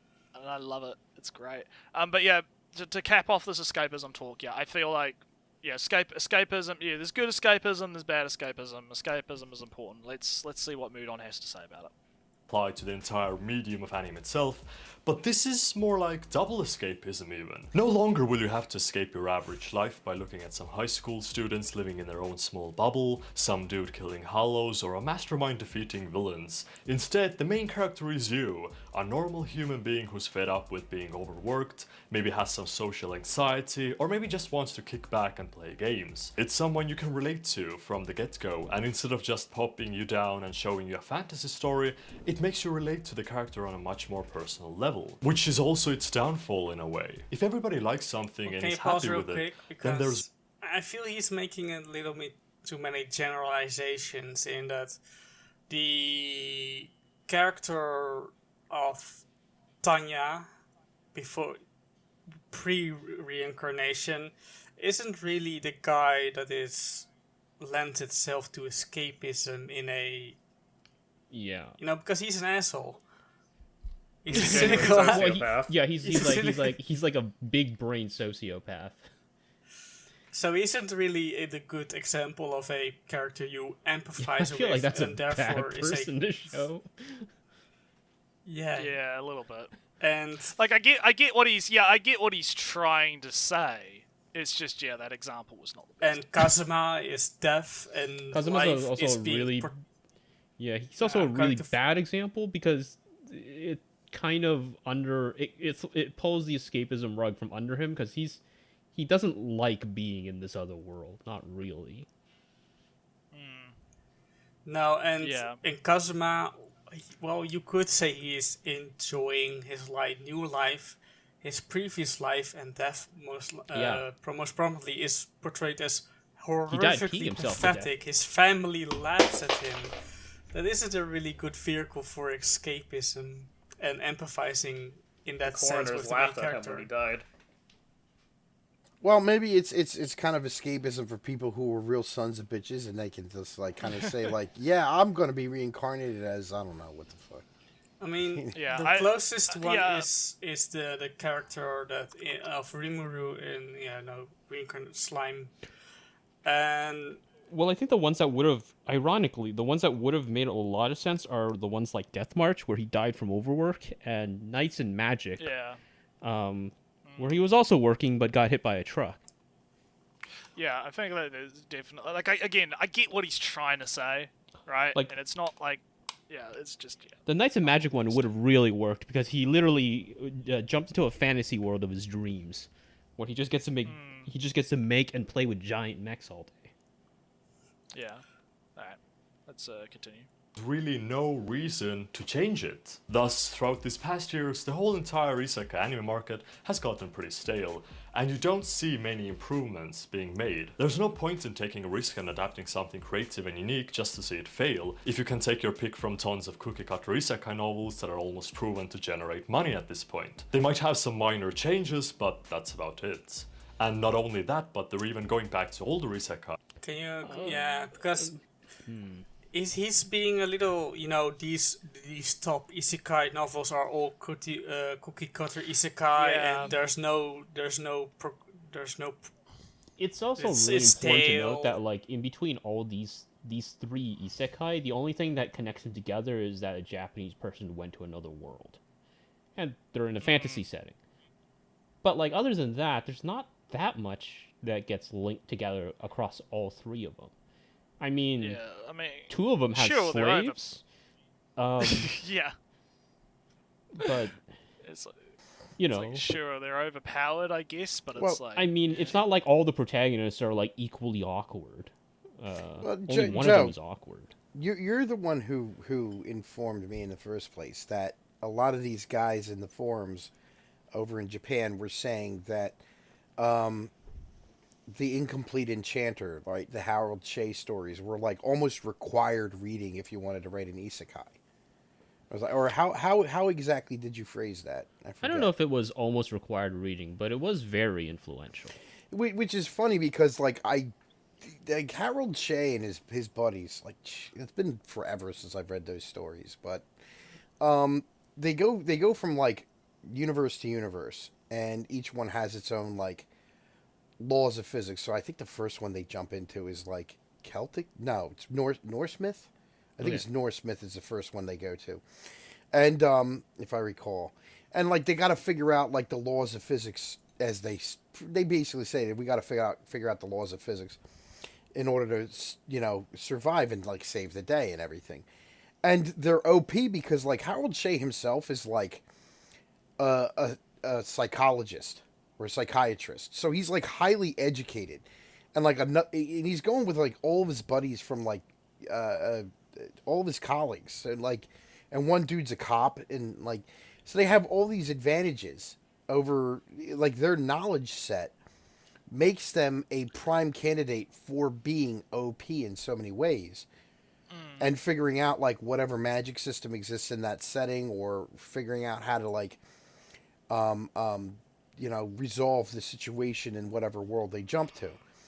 And like I kind of feel the same way about like many of these, because that was like very eye-opening when you brought that up, because I'm like, yeah, a lot of these guys who show up in these various fantasy worlds, because they're otaku so many times, or even if they're not otaku, because they occupy some sort of position that makes them a prime candidate for being the hero and fulfilling all these requirements for absolute overpowered victory, right? Well, isn't that because they are either summoned or reincarnated for that very purpose? No, I'm talking about outside of the story in and of itself. It's like I see this like as an influence of Harold Shea, the Harold Shea stories, right? The Incomplete Enchanter. I think it's... Well, this is now not to go into a discussion between the two of us, but I think that is... you got an issue of... You got protagonists whose purpose in the story is to progress the story and solve problems. Many of these characters are summoned or called up to these worlds to solve these problems. So it's a little bit hard to distinguish between whether or not they are overpowered because they're overpowered. You're basically trying to make the excuse that because the author explains it away for in-universe reasons for that setting, that it's not still, the person's not overpowered. Is that what you're trying to do? No, I think it's... If you say they're over... No, they're overpowered for the reason because they found an exploit or gained an exploit, or... No, they're overpowered because the author wants them to be overpowered. Let's be honest. Let's go beyond that, right? Just like DeCamp and Pratt wanted Harold Shea and all his buddies to be overpowered, right? It's in a sense, right? And there's nothing wrong with that per se, right? Yeah, and you can do an overpowered character and have it still be interesting. Yeah. Hell, we were just talking about fucking Overlord before. you know, like Ainz is pretty fucking OP, right? In the world that he's in, and but it's still, I think I've mentioned this before, but like, just because a character is overpowered doesn't mean that there's still not interesting things that you can explore within the world and setting and characters. You can do character studies on different personalities and that kind of thing. Like the fact that they're overpowered is not necessarily a negative trait. It can become a negative trait if it's relied upon too much. But I do disagree with the overall generalization that overpowered man bad. He's bad, okay? Yeah, if a character doesn't need to progress in strength, then the strength progress of strength isn't the goal or the focus of the story. Yeah, the problem is if you have like no progression of strength and nothing else to replace that. You need to have some. You need to have some other interesting elements to kind of replace that. I'd say more like what's more important is like the progression of personality. What do they learn? Right. It doesn't necessarily. Yeah. They could be OP, but they, and that's actually one of the things I liked about Cautious Hero. Right? Is as the story went on, like we gradually grew to understand why he was the way he was, and when we found out like the backstory and everything like that, and the spoilers that I'm not going to reveal, you find it like oh, there's a really good reason he's the way he is, and even though like he doesn't really grow in the course of the story itself, our understanding of who he is and why he does the things he does and why he behaves the way he behaves grows. And so there is a sort of sense of progression, right? There is a sense of progression. I would say that Overlord breaks his rule by not changing at all over the entire course of the story and whatsoever. Well, Overlord becomes more about like the side characters after a while. Well, yeah, and I was gonna say we're retreading old ground here because we talked about that. Before Phil joined the cast, right? We've already talked about Overlord and that kind of stuff in other videos where we've covered like the fact that Overlord focuses more on setting and character development of the side characters than Ainz himself. That kind of shit. I kind of want to get moving on this. Yeah. So, Joe, do you want to say something, or then we'll with you? There's a really interesting Kakuyomo article that I came across like a few months ago, right? And when I say like Shosetsu or Kakuyomo articles, I don't mean like, these are like official articles written by like professionals, right? It's just like some random dude has decided to like write an article, like a WordPress blog, right? Right. But there was a pretty interesting Kakuyomo article in which they were essentially saying like, like why is not okay or like the Naro style like the way it is. And one of the things that they mention is that one of the things that they see in common is that like not all authors are not very good or comfortable with writing fight scenes.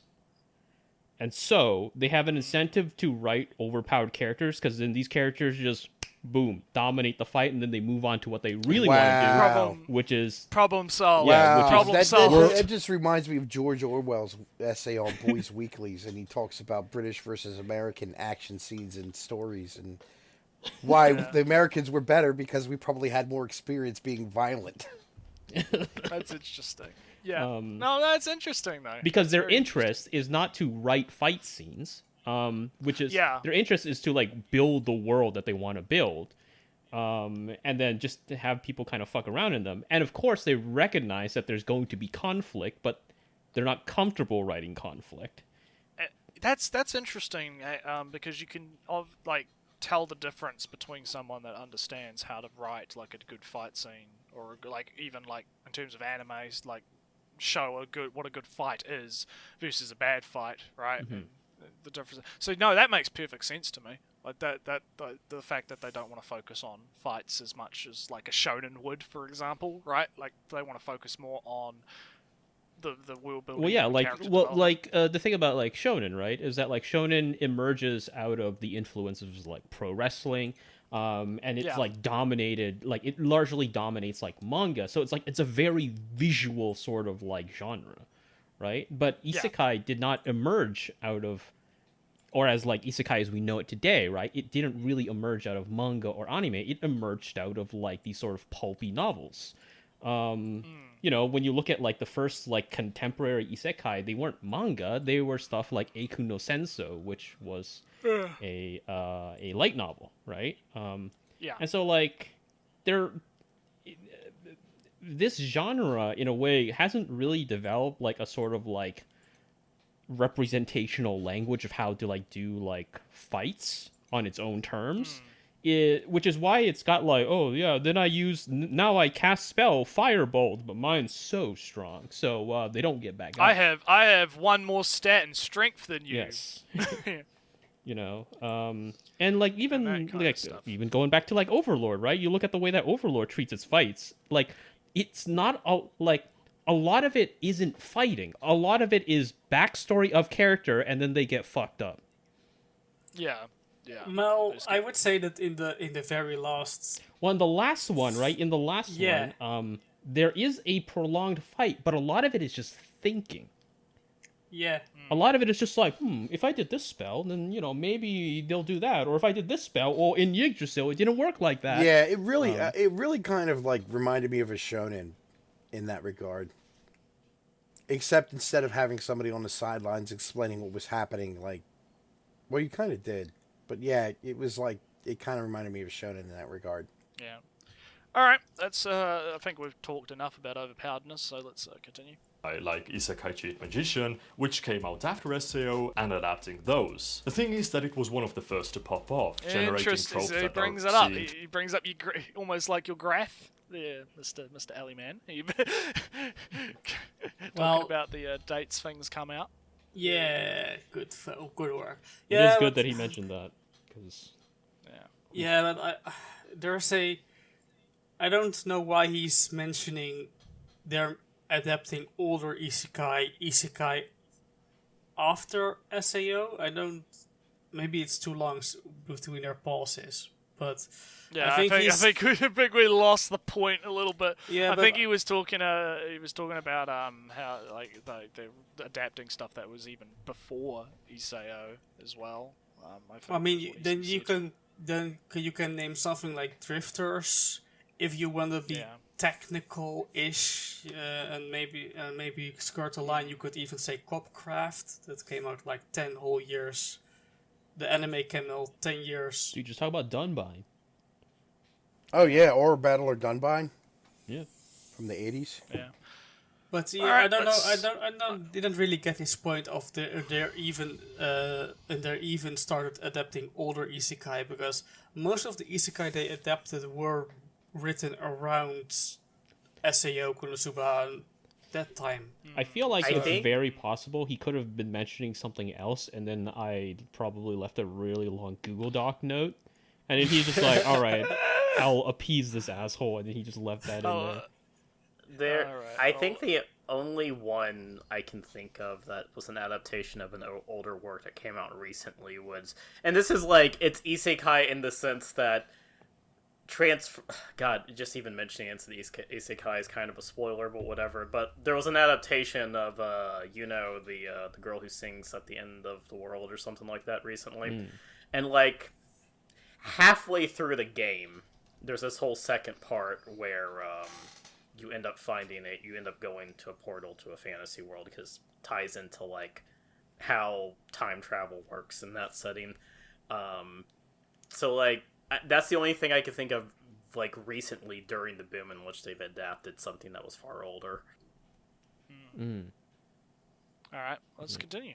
To this day, but it doesn't have any reason to exist in this year. Right now, it's just a very basic show. The only noticeable thing that they've improved on in the genre is that they don't focus on an otaku as the main character that much anymore. They now include more normal people who actually go outside. I don't know if Naofumi's really a normie. Well, the way that Naofumi was kind of portrayed before he got isekai'd was that he was just kind of like... That's true. Like, he wasn't, he just seemed like a normal college student. Yeah, he wasn't, like, portrayed as, like, hyper otaku anime figurines all over his... Like, he was... Like, but wasn't he did the get whole his brother point... into that. Yeah, wasn't the whole point that he was going to the library was, like, because he was trying to find, like, new books to show his brother or something? Like, I think so.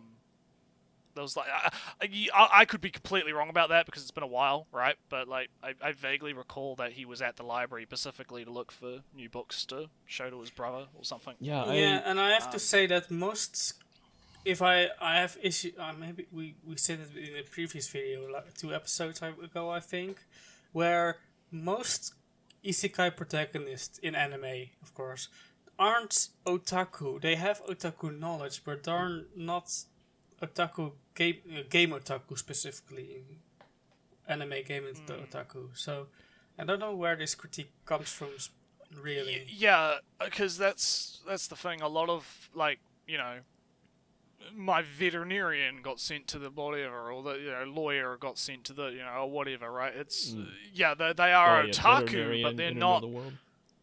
Yeah, like they're not otaku in the Western context of anime and manga otaku being the only one. They're in the Japanese context of otaku just meaning obsession with thing, right? So yeah, there's a lot of like just straight up salary, man. Like isekai. Yeah. Like, no hidden things or anything. They're just literally just like, oh, I was on my way to a work meeting and what the hell is this? Yeah, I'm just a normal like schoolgirl or something, right? And I got hit by a truckin, that kind of thing. And I think that that's. I think it's possible that he's somewhat correct in terms of the anime, that a lot of the earlier anime focused more around the otaku type archetype character, but I feel like that's possibly deliberate due to what's the market for anime, right? When we think about it. Maybe there's a little bit too much self-insert because, Ainz in Overlord he's a hardcore gamer. He isn't really an otaku in that sense that we would recognize. Then you have, was it Shiro in Well, it's also Local important Horizon? to note that, like, Overlord is kind of like a different beast. Yeah. Because it's kind of a different beast of an isekai. Like, it came out in 2015, the anime adaptation, but, like, it kind of doesn't really belong in like the same kind of like general lineage of anime explosion, because it didn't really lead to like an explosion of isekai. It just happened to be like a really successful one. It was just kind of there at the time, Alright, so but then Shiro of Local Horizon, he's a gamer heavy in MMOs, but he isn't otaku in that sense either. Rimuru, salaryman, but he likes to read manga and stuff, but he isn't, obsessive over it. So I don't think the otaku were really much of the popular protagonist of isekai. Well, both. So I do agree in that I don't think like otaku are really like that dominant, except for certain types, right? Except for certain types. Certain types of isekai, like otome game isekai, usually have like pretty otaku people, but that's because like they're really into like otome games, and that gives them because right? I think that's deliberate, because you kind of need someone that you need somebody like who knows what's going on in a lot of ways, because they don't want to get like the bad end and then die. And there's also the element of, I think we've mentioned before, like the idea of the author wanting to kind of showcase a passion, right? You would need, like, if let's say you were trying to introduce like a normie to one of these like otome game like things, right?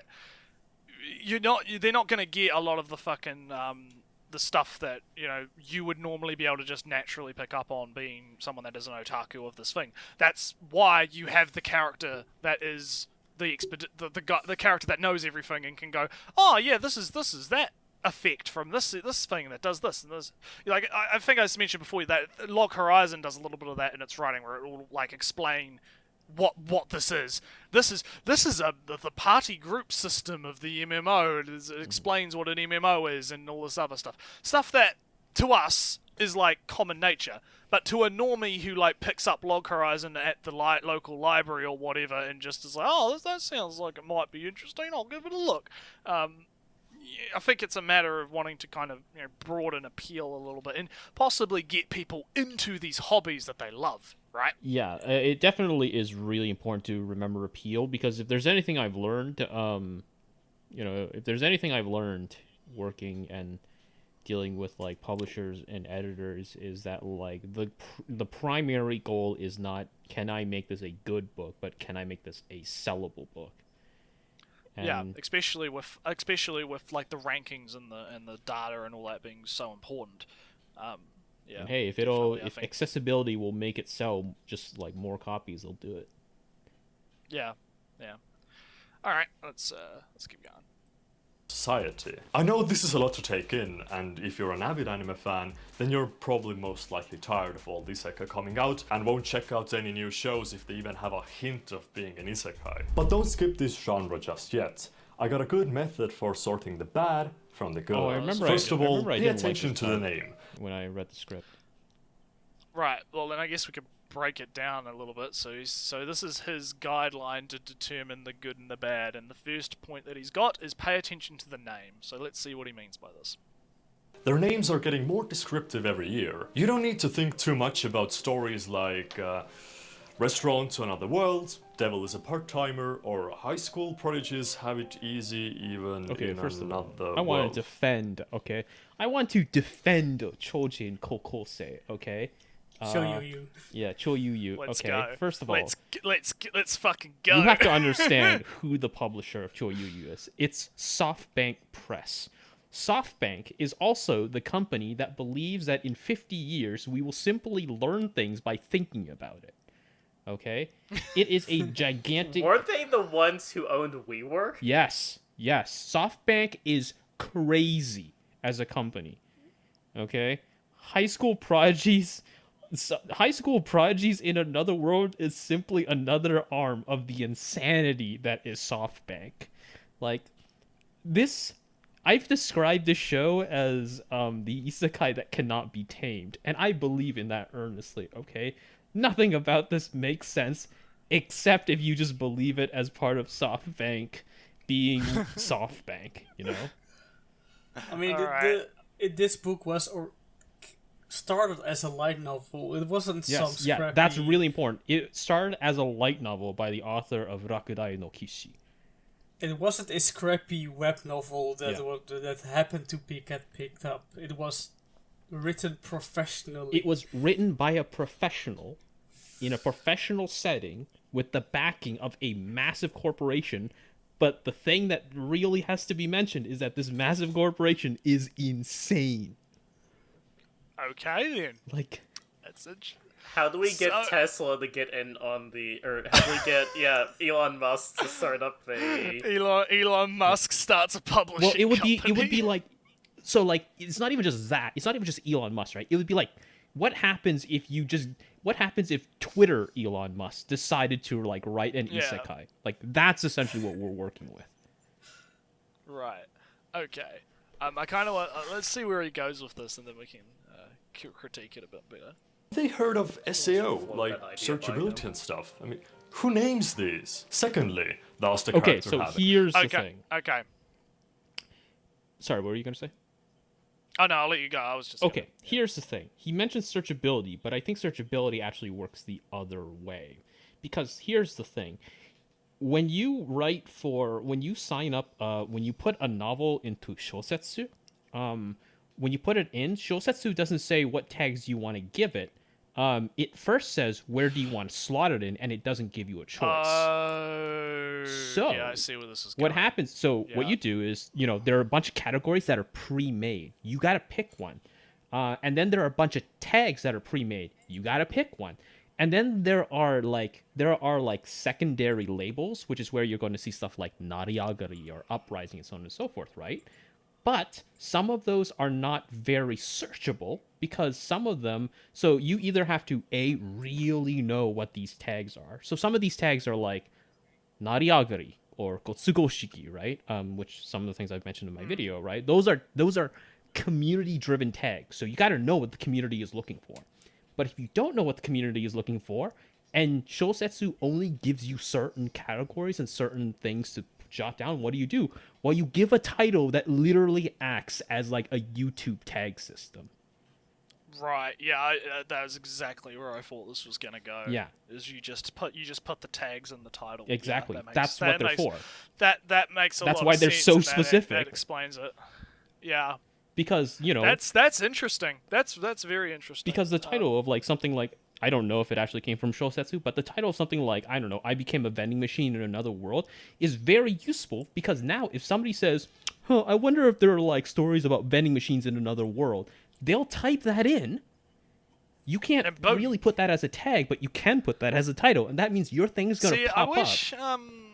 I wish Lewd Logic was in here because ECO and search optimization. That's his fucking jam. He knows a lot about that shit, and I think it probably it sounds very similar to some of the stuff he tells me about searchability and how you have to kind of like pick the right words, because you have to find the words that people are looking for, right? Yes. Like if people are looking for, vending machines in another world, having that right in the title is going to improve your searchability drastically compared to someone that has like, I don't know, some random ass title and just the wrong tagging and that kind of stuff. So yeah, no, I'm in agreement with that. That makes sense. And to go slightly back to I don't think he actually explicitly said, but he thinks that previous titles are bad and a sign of a bad show.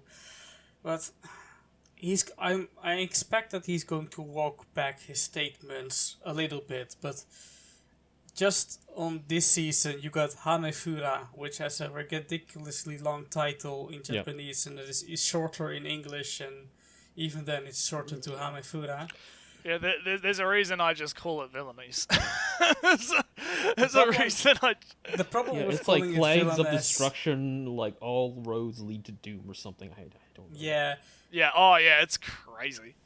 But the problem is with calling it Villainess is that there are many more titles with the villainess in the with the word villainess in the title. That's the problem, yeah. So that's a me problem. That's my autism problem, not a the show's problem. So, I'm just he's being too generalized with these titles are bad, shows with these titles are bad. I wouldn't agree with him that just because the show has a long title, like, I mean, you don't judge a book by its cover, the age-old wisdom, right? I don't think that you should judge, it has a really big-ass long fucking title. I don't think that... specific. Very specific title. I don't think that is necessarily a judge of quality on a work. I think that there's more to it than that. But so his next point, because I've paused on it, right? It says, does the character have personality? So let's see what his next point is. Any personality? Is he very bland, so it's easier to insert yourself into his position, and does the story chug on like a Let's Play on YouTube? Okay, so I just killed some slimes, upgraded my shield, and now I just get to do it all over again for a week. I do like the joke that he talks about YouTube. Any tips on how to do it faster? Stop being such a little bitch. Thirdly, I did find this funny actually. I'll let him finish and then we'll talk about the point. Does it have one thing that separates it from the rest of these equations? Okay. So the point of is the character a self-insert, bland, blank slate kind of thing. Again, I don't know. I don't know if I'd say that that's necessarily a qualitative statement. Because also, he's doing the progression thing. Like, I'm going to kill this thing 1,000 times, but if of course strength progression is the goal of the story, something else most likely is. So I think he's making just another misstep in this. His character. I think it really is category. I think it also really has to be like I think we also I wish Mudan explained a little bit more about what he means by blank personality, because even though these characters have incredibly generic character design, they're reasonably different. I mean, like Tomiya from, I think his name's Tomiya, from Isekai Smartphone is a very different person than, say, Diablo from, the Shokan one. Isekai Shokan no Dore or something like that. Like, they're very different people. So I don't know what he means by, like, personality. I think he's talking about the idea that a lot of them are like self-insert type. Well, like they're written to be self-insert kind of characters that have like very basic kind of personalities rather than. The issue is that he isn't really being specific. Yeah, he hasn't. Like, I would have liked some examples here of like what he means. Like what is your example of a blank slate character that we can use as like a launching point? Yeah, he just kind of says. I completely forgot the characters of Cheat Magician, and I would say that those characters are bland, but Joe is right.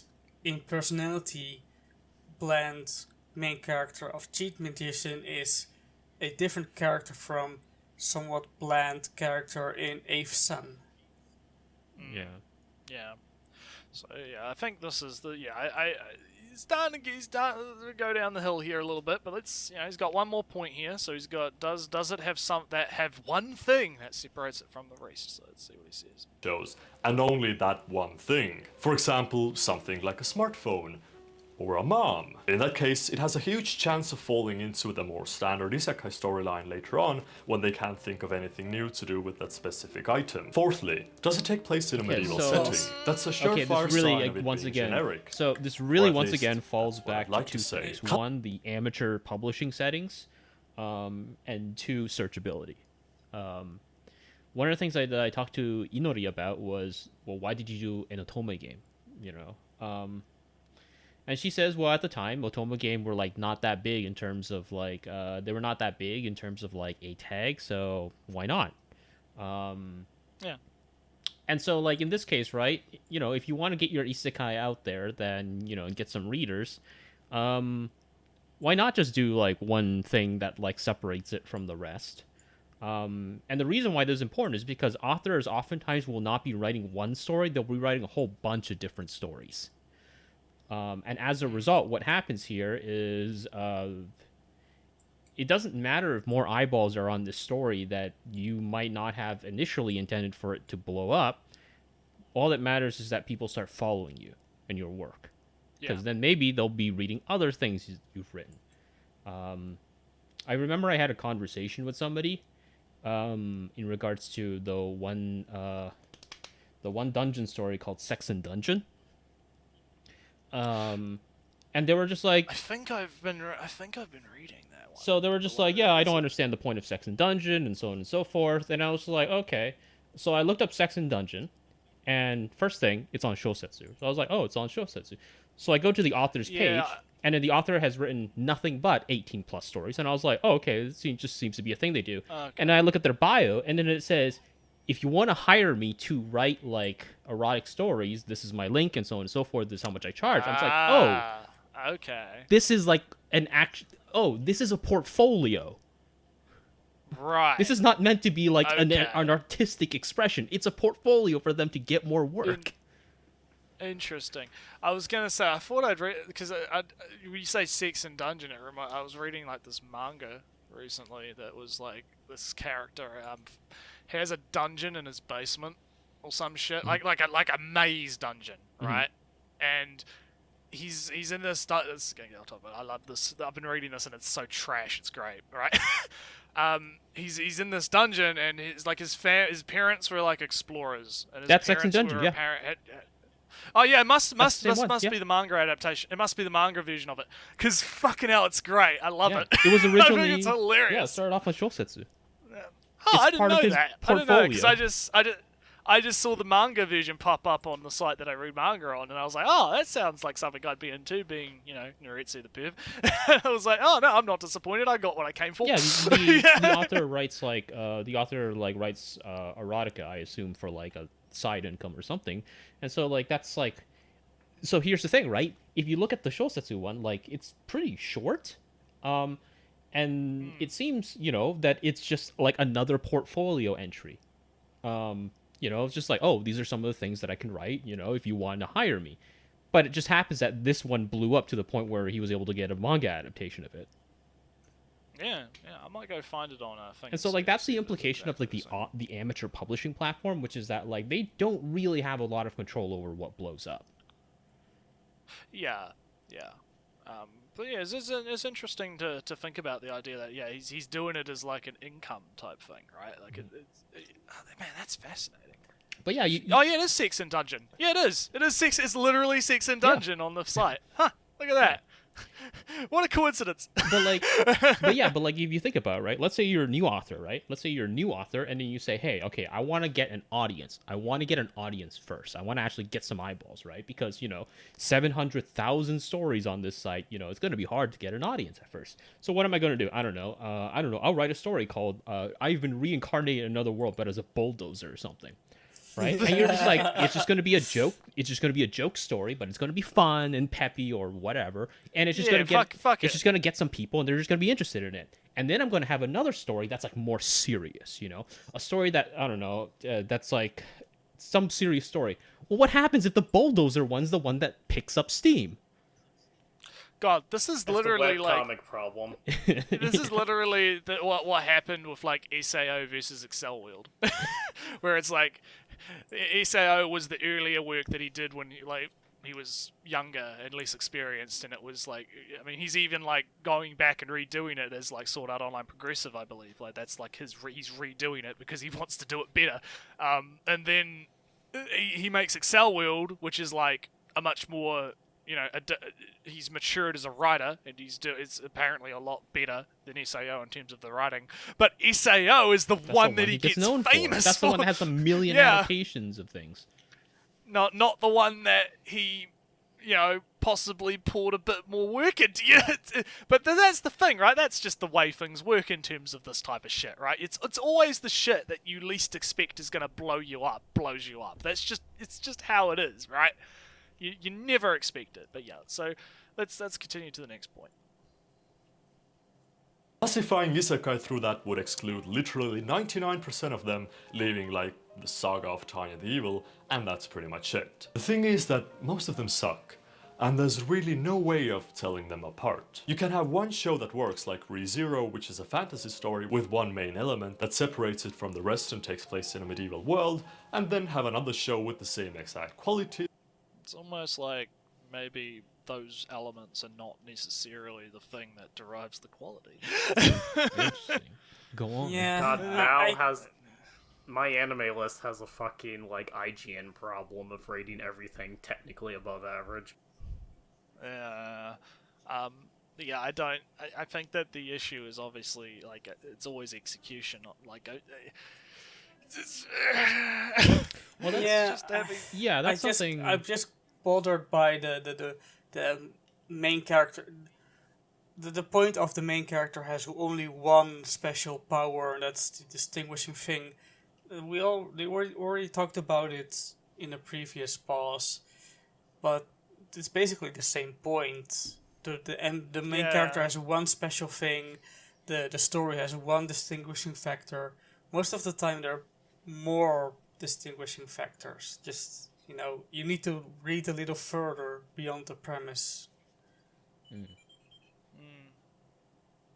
It's also important to note that like a lot of these stories don't come in with a plan. They kind of just wing it, and then it blows up, and they're just like, okay, well now I gotta write something. Shit. Which is why Isekai Smartphone is actually in a pretty interesting spot in terms of the web novel, but nobody's gonna know because all they know about it is from its anime. You know? Yeah. Alright, let's we're almost there. We've only got a minute left, so let's see how he caps off his video. Is that bombs. The only difference is the writing, and there's really no way of telling if the show is good or not without watching it. So is there really a problem with Isekai? Well, Isekai itself is a bottomless barrel of creativity that has proven to... What? Yeah, Remonster boys! Hell yes. Hell yeah. Fucking good shit. I do love that he does mention the Newgate. Newgate is pretty fun too. Yeah. Fresh and interesting, if you're on the web novel, light novel side of things. But sadly, if you're if you're a liter- I have a suspicion that was a fucking jab at someone in particular. I don't think that was a jab at someone in particular, but I'm gonna believe it was. Oh man, good shit. Good on you, man.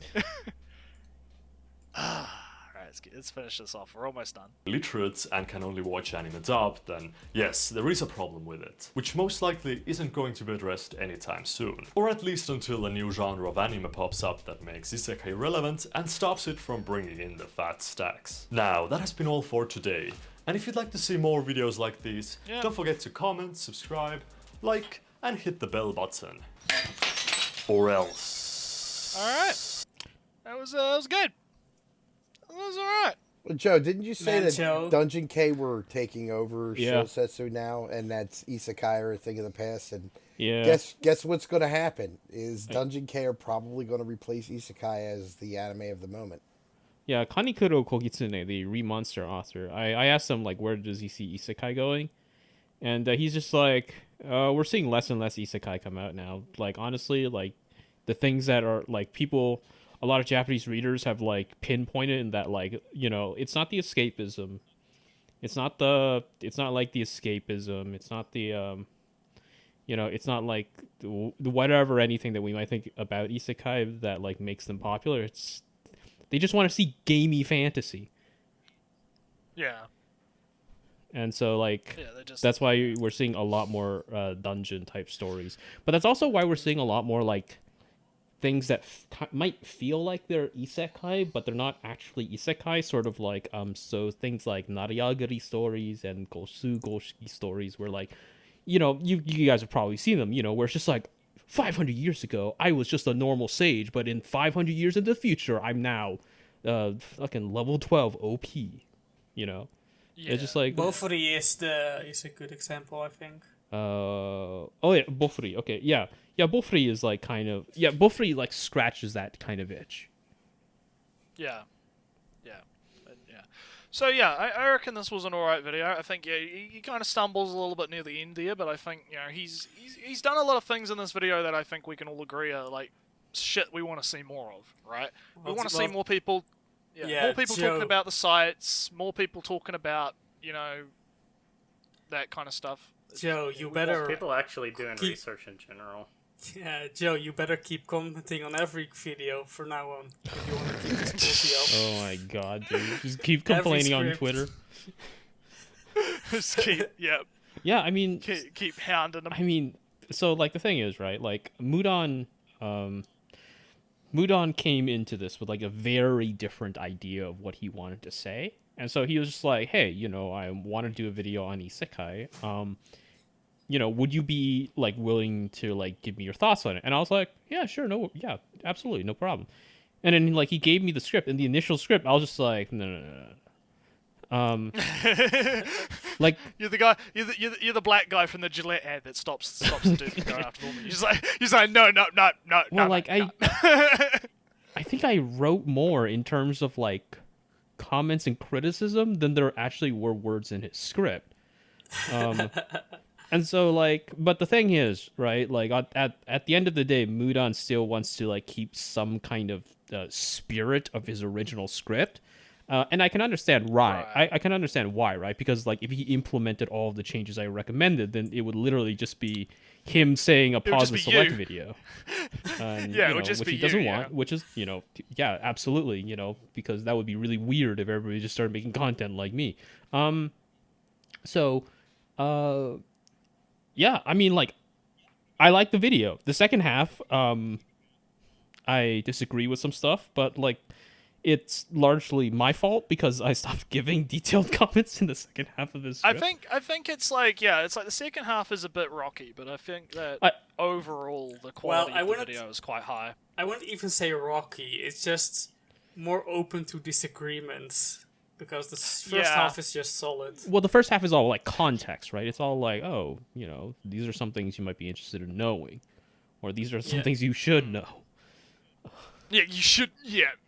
These are things that I think the audience should Which is like, so here's the thing, right? This video is so, I mean, like, I don't want to sound cocky, but this video is so much more rock solid in terms of its info than, like, Crunchyroll's Isekai video.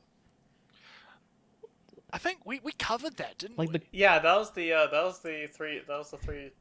triple feature one. Like, they literally... Yeah, we did like 3 videos in one video, and that was one of the videos we covered, and we were just like, fucking what? They didn't even mention Shosetsu. They didn't mention that or anything. The audience isn't interested in things like that. They also, like, fucking got shit, like, factually wrong in a couple of cases as well. I was like, what? There's something like calling SAO an Isekai once again. Yeah, there was that. There was a little bit of that, and there was also like a few other cases where we would like just like, wait, what? It's been a while, so I forgot. It's been a while. It's been a long It's been a long time since we started. So Oh my I god, think it has almost been a year. I think I know why that Crunchyroll video was like the way it was. Because I remember that it was like the person who wrote the script for the video was like a freelancer. And she was her like anime interest was in Mahou Shoujo, which is why it had the whole like Mahou Shoujo band. So it was very much a sort of like, this is what I'm interested in. Hey, I see this thing in this series. The problem, of course, is that like Crunchyroll like edited that video to make it sound like this is what the real history of Isekai is like. Right. I feel like if the video was something like Mahou Shoujo influences in Isekai, that would have made a lot more sense. But obviously, that's not sellable to Crunchyroll, I guess. I want to mention a little bit something else, and that is I watched a random older video of Muda, and it was by coincidence an Overlord video. Okay. And if you compare that video to this video, where he says in the older Overlord video, like something like, the writers of the second season knew that Ainz is not a big deal, so they didn't put him in the second season. And if you compare that, if you compare that statement to this video, big growth. Maybe it's future content, Ellie. It's possible future content Wow. to go back. Yeah, because like Wateriyama's going to publish an entire volume that doesn't mention Ainz once, and you're like, damn, looks like Mudan was right all along. Well, the writers of the anime just took over writing the books, but that's why he wasn't there for the whole Holy Kingdom arc. They just locked him up in a basement. Anime production took over. Yeah. All right. Well, does anyone else have any other like closing comments on the video before we? Not really. I mean, I like the video, but I'm also not the most reliable person when it comes to gauging those videos. What about you, Lolly? Have you got any closing statement? I would probably just say that this passes like a test that I tend to have with like videos of this nature, where, and this is the one that a lot of like just things in general tend to get wrong on this platform, is like a lot of people don't ever stop and ask, okay, what's the audience going to get out of this? At the very least, I think an audience can actually get something out of watching, things like this. They're actually more informed as a result of it. They have a bit more context to something. So yeah, that would just be like my immediate thought for that. All right. Well then, I guess we'll cap this off here. I still have that I'm still having an Isekai video that I will finish one day. I had just like you're gonna finish writing that book, Ellie? You're gonna. No, I'm slowly working on it, and one day it will be finished. And I had big fears that Muda TV was just going to take my own entire video and make it before me, but luckily I still have content for separate things for my video. All right. Well, then I guess with that, we'll call it quits, and I'll catch you guys in the next video. A sneak preview for next year when it's finally done. Yeah, next 5 years. Yeah, we understand, Ellie. All right, we'll catch you all next time.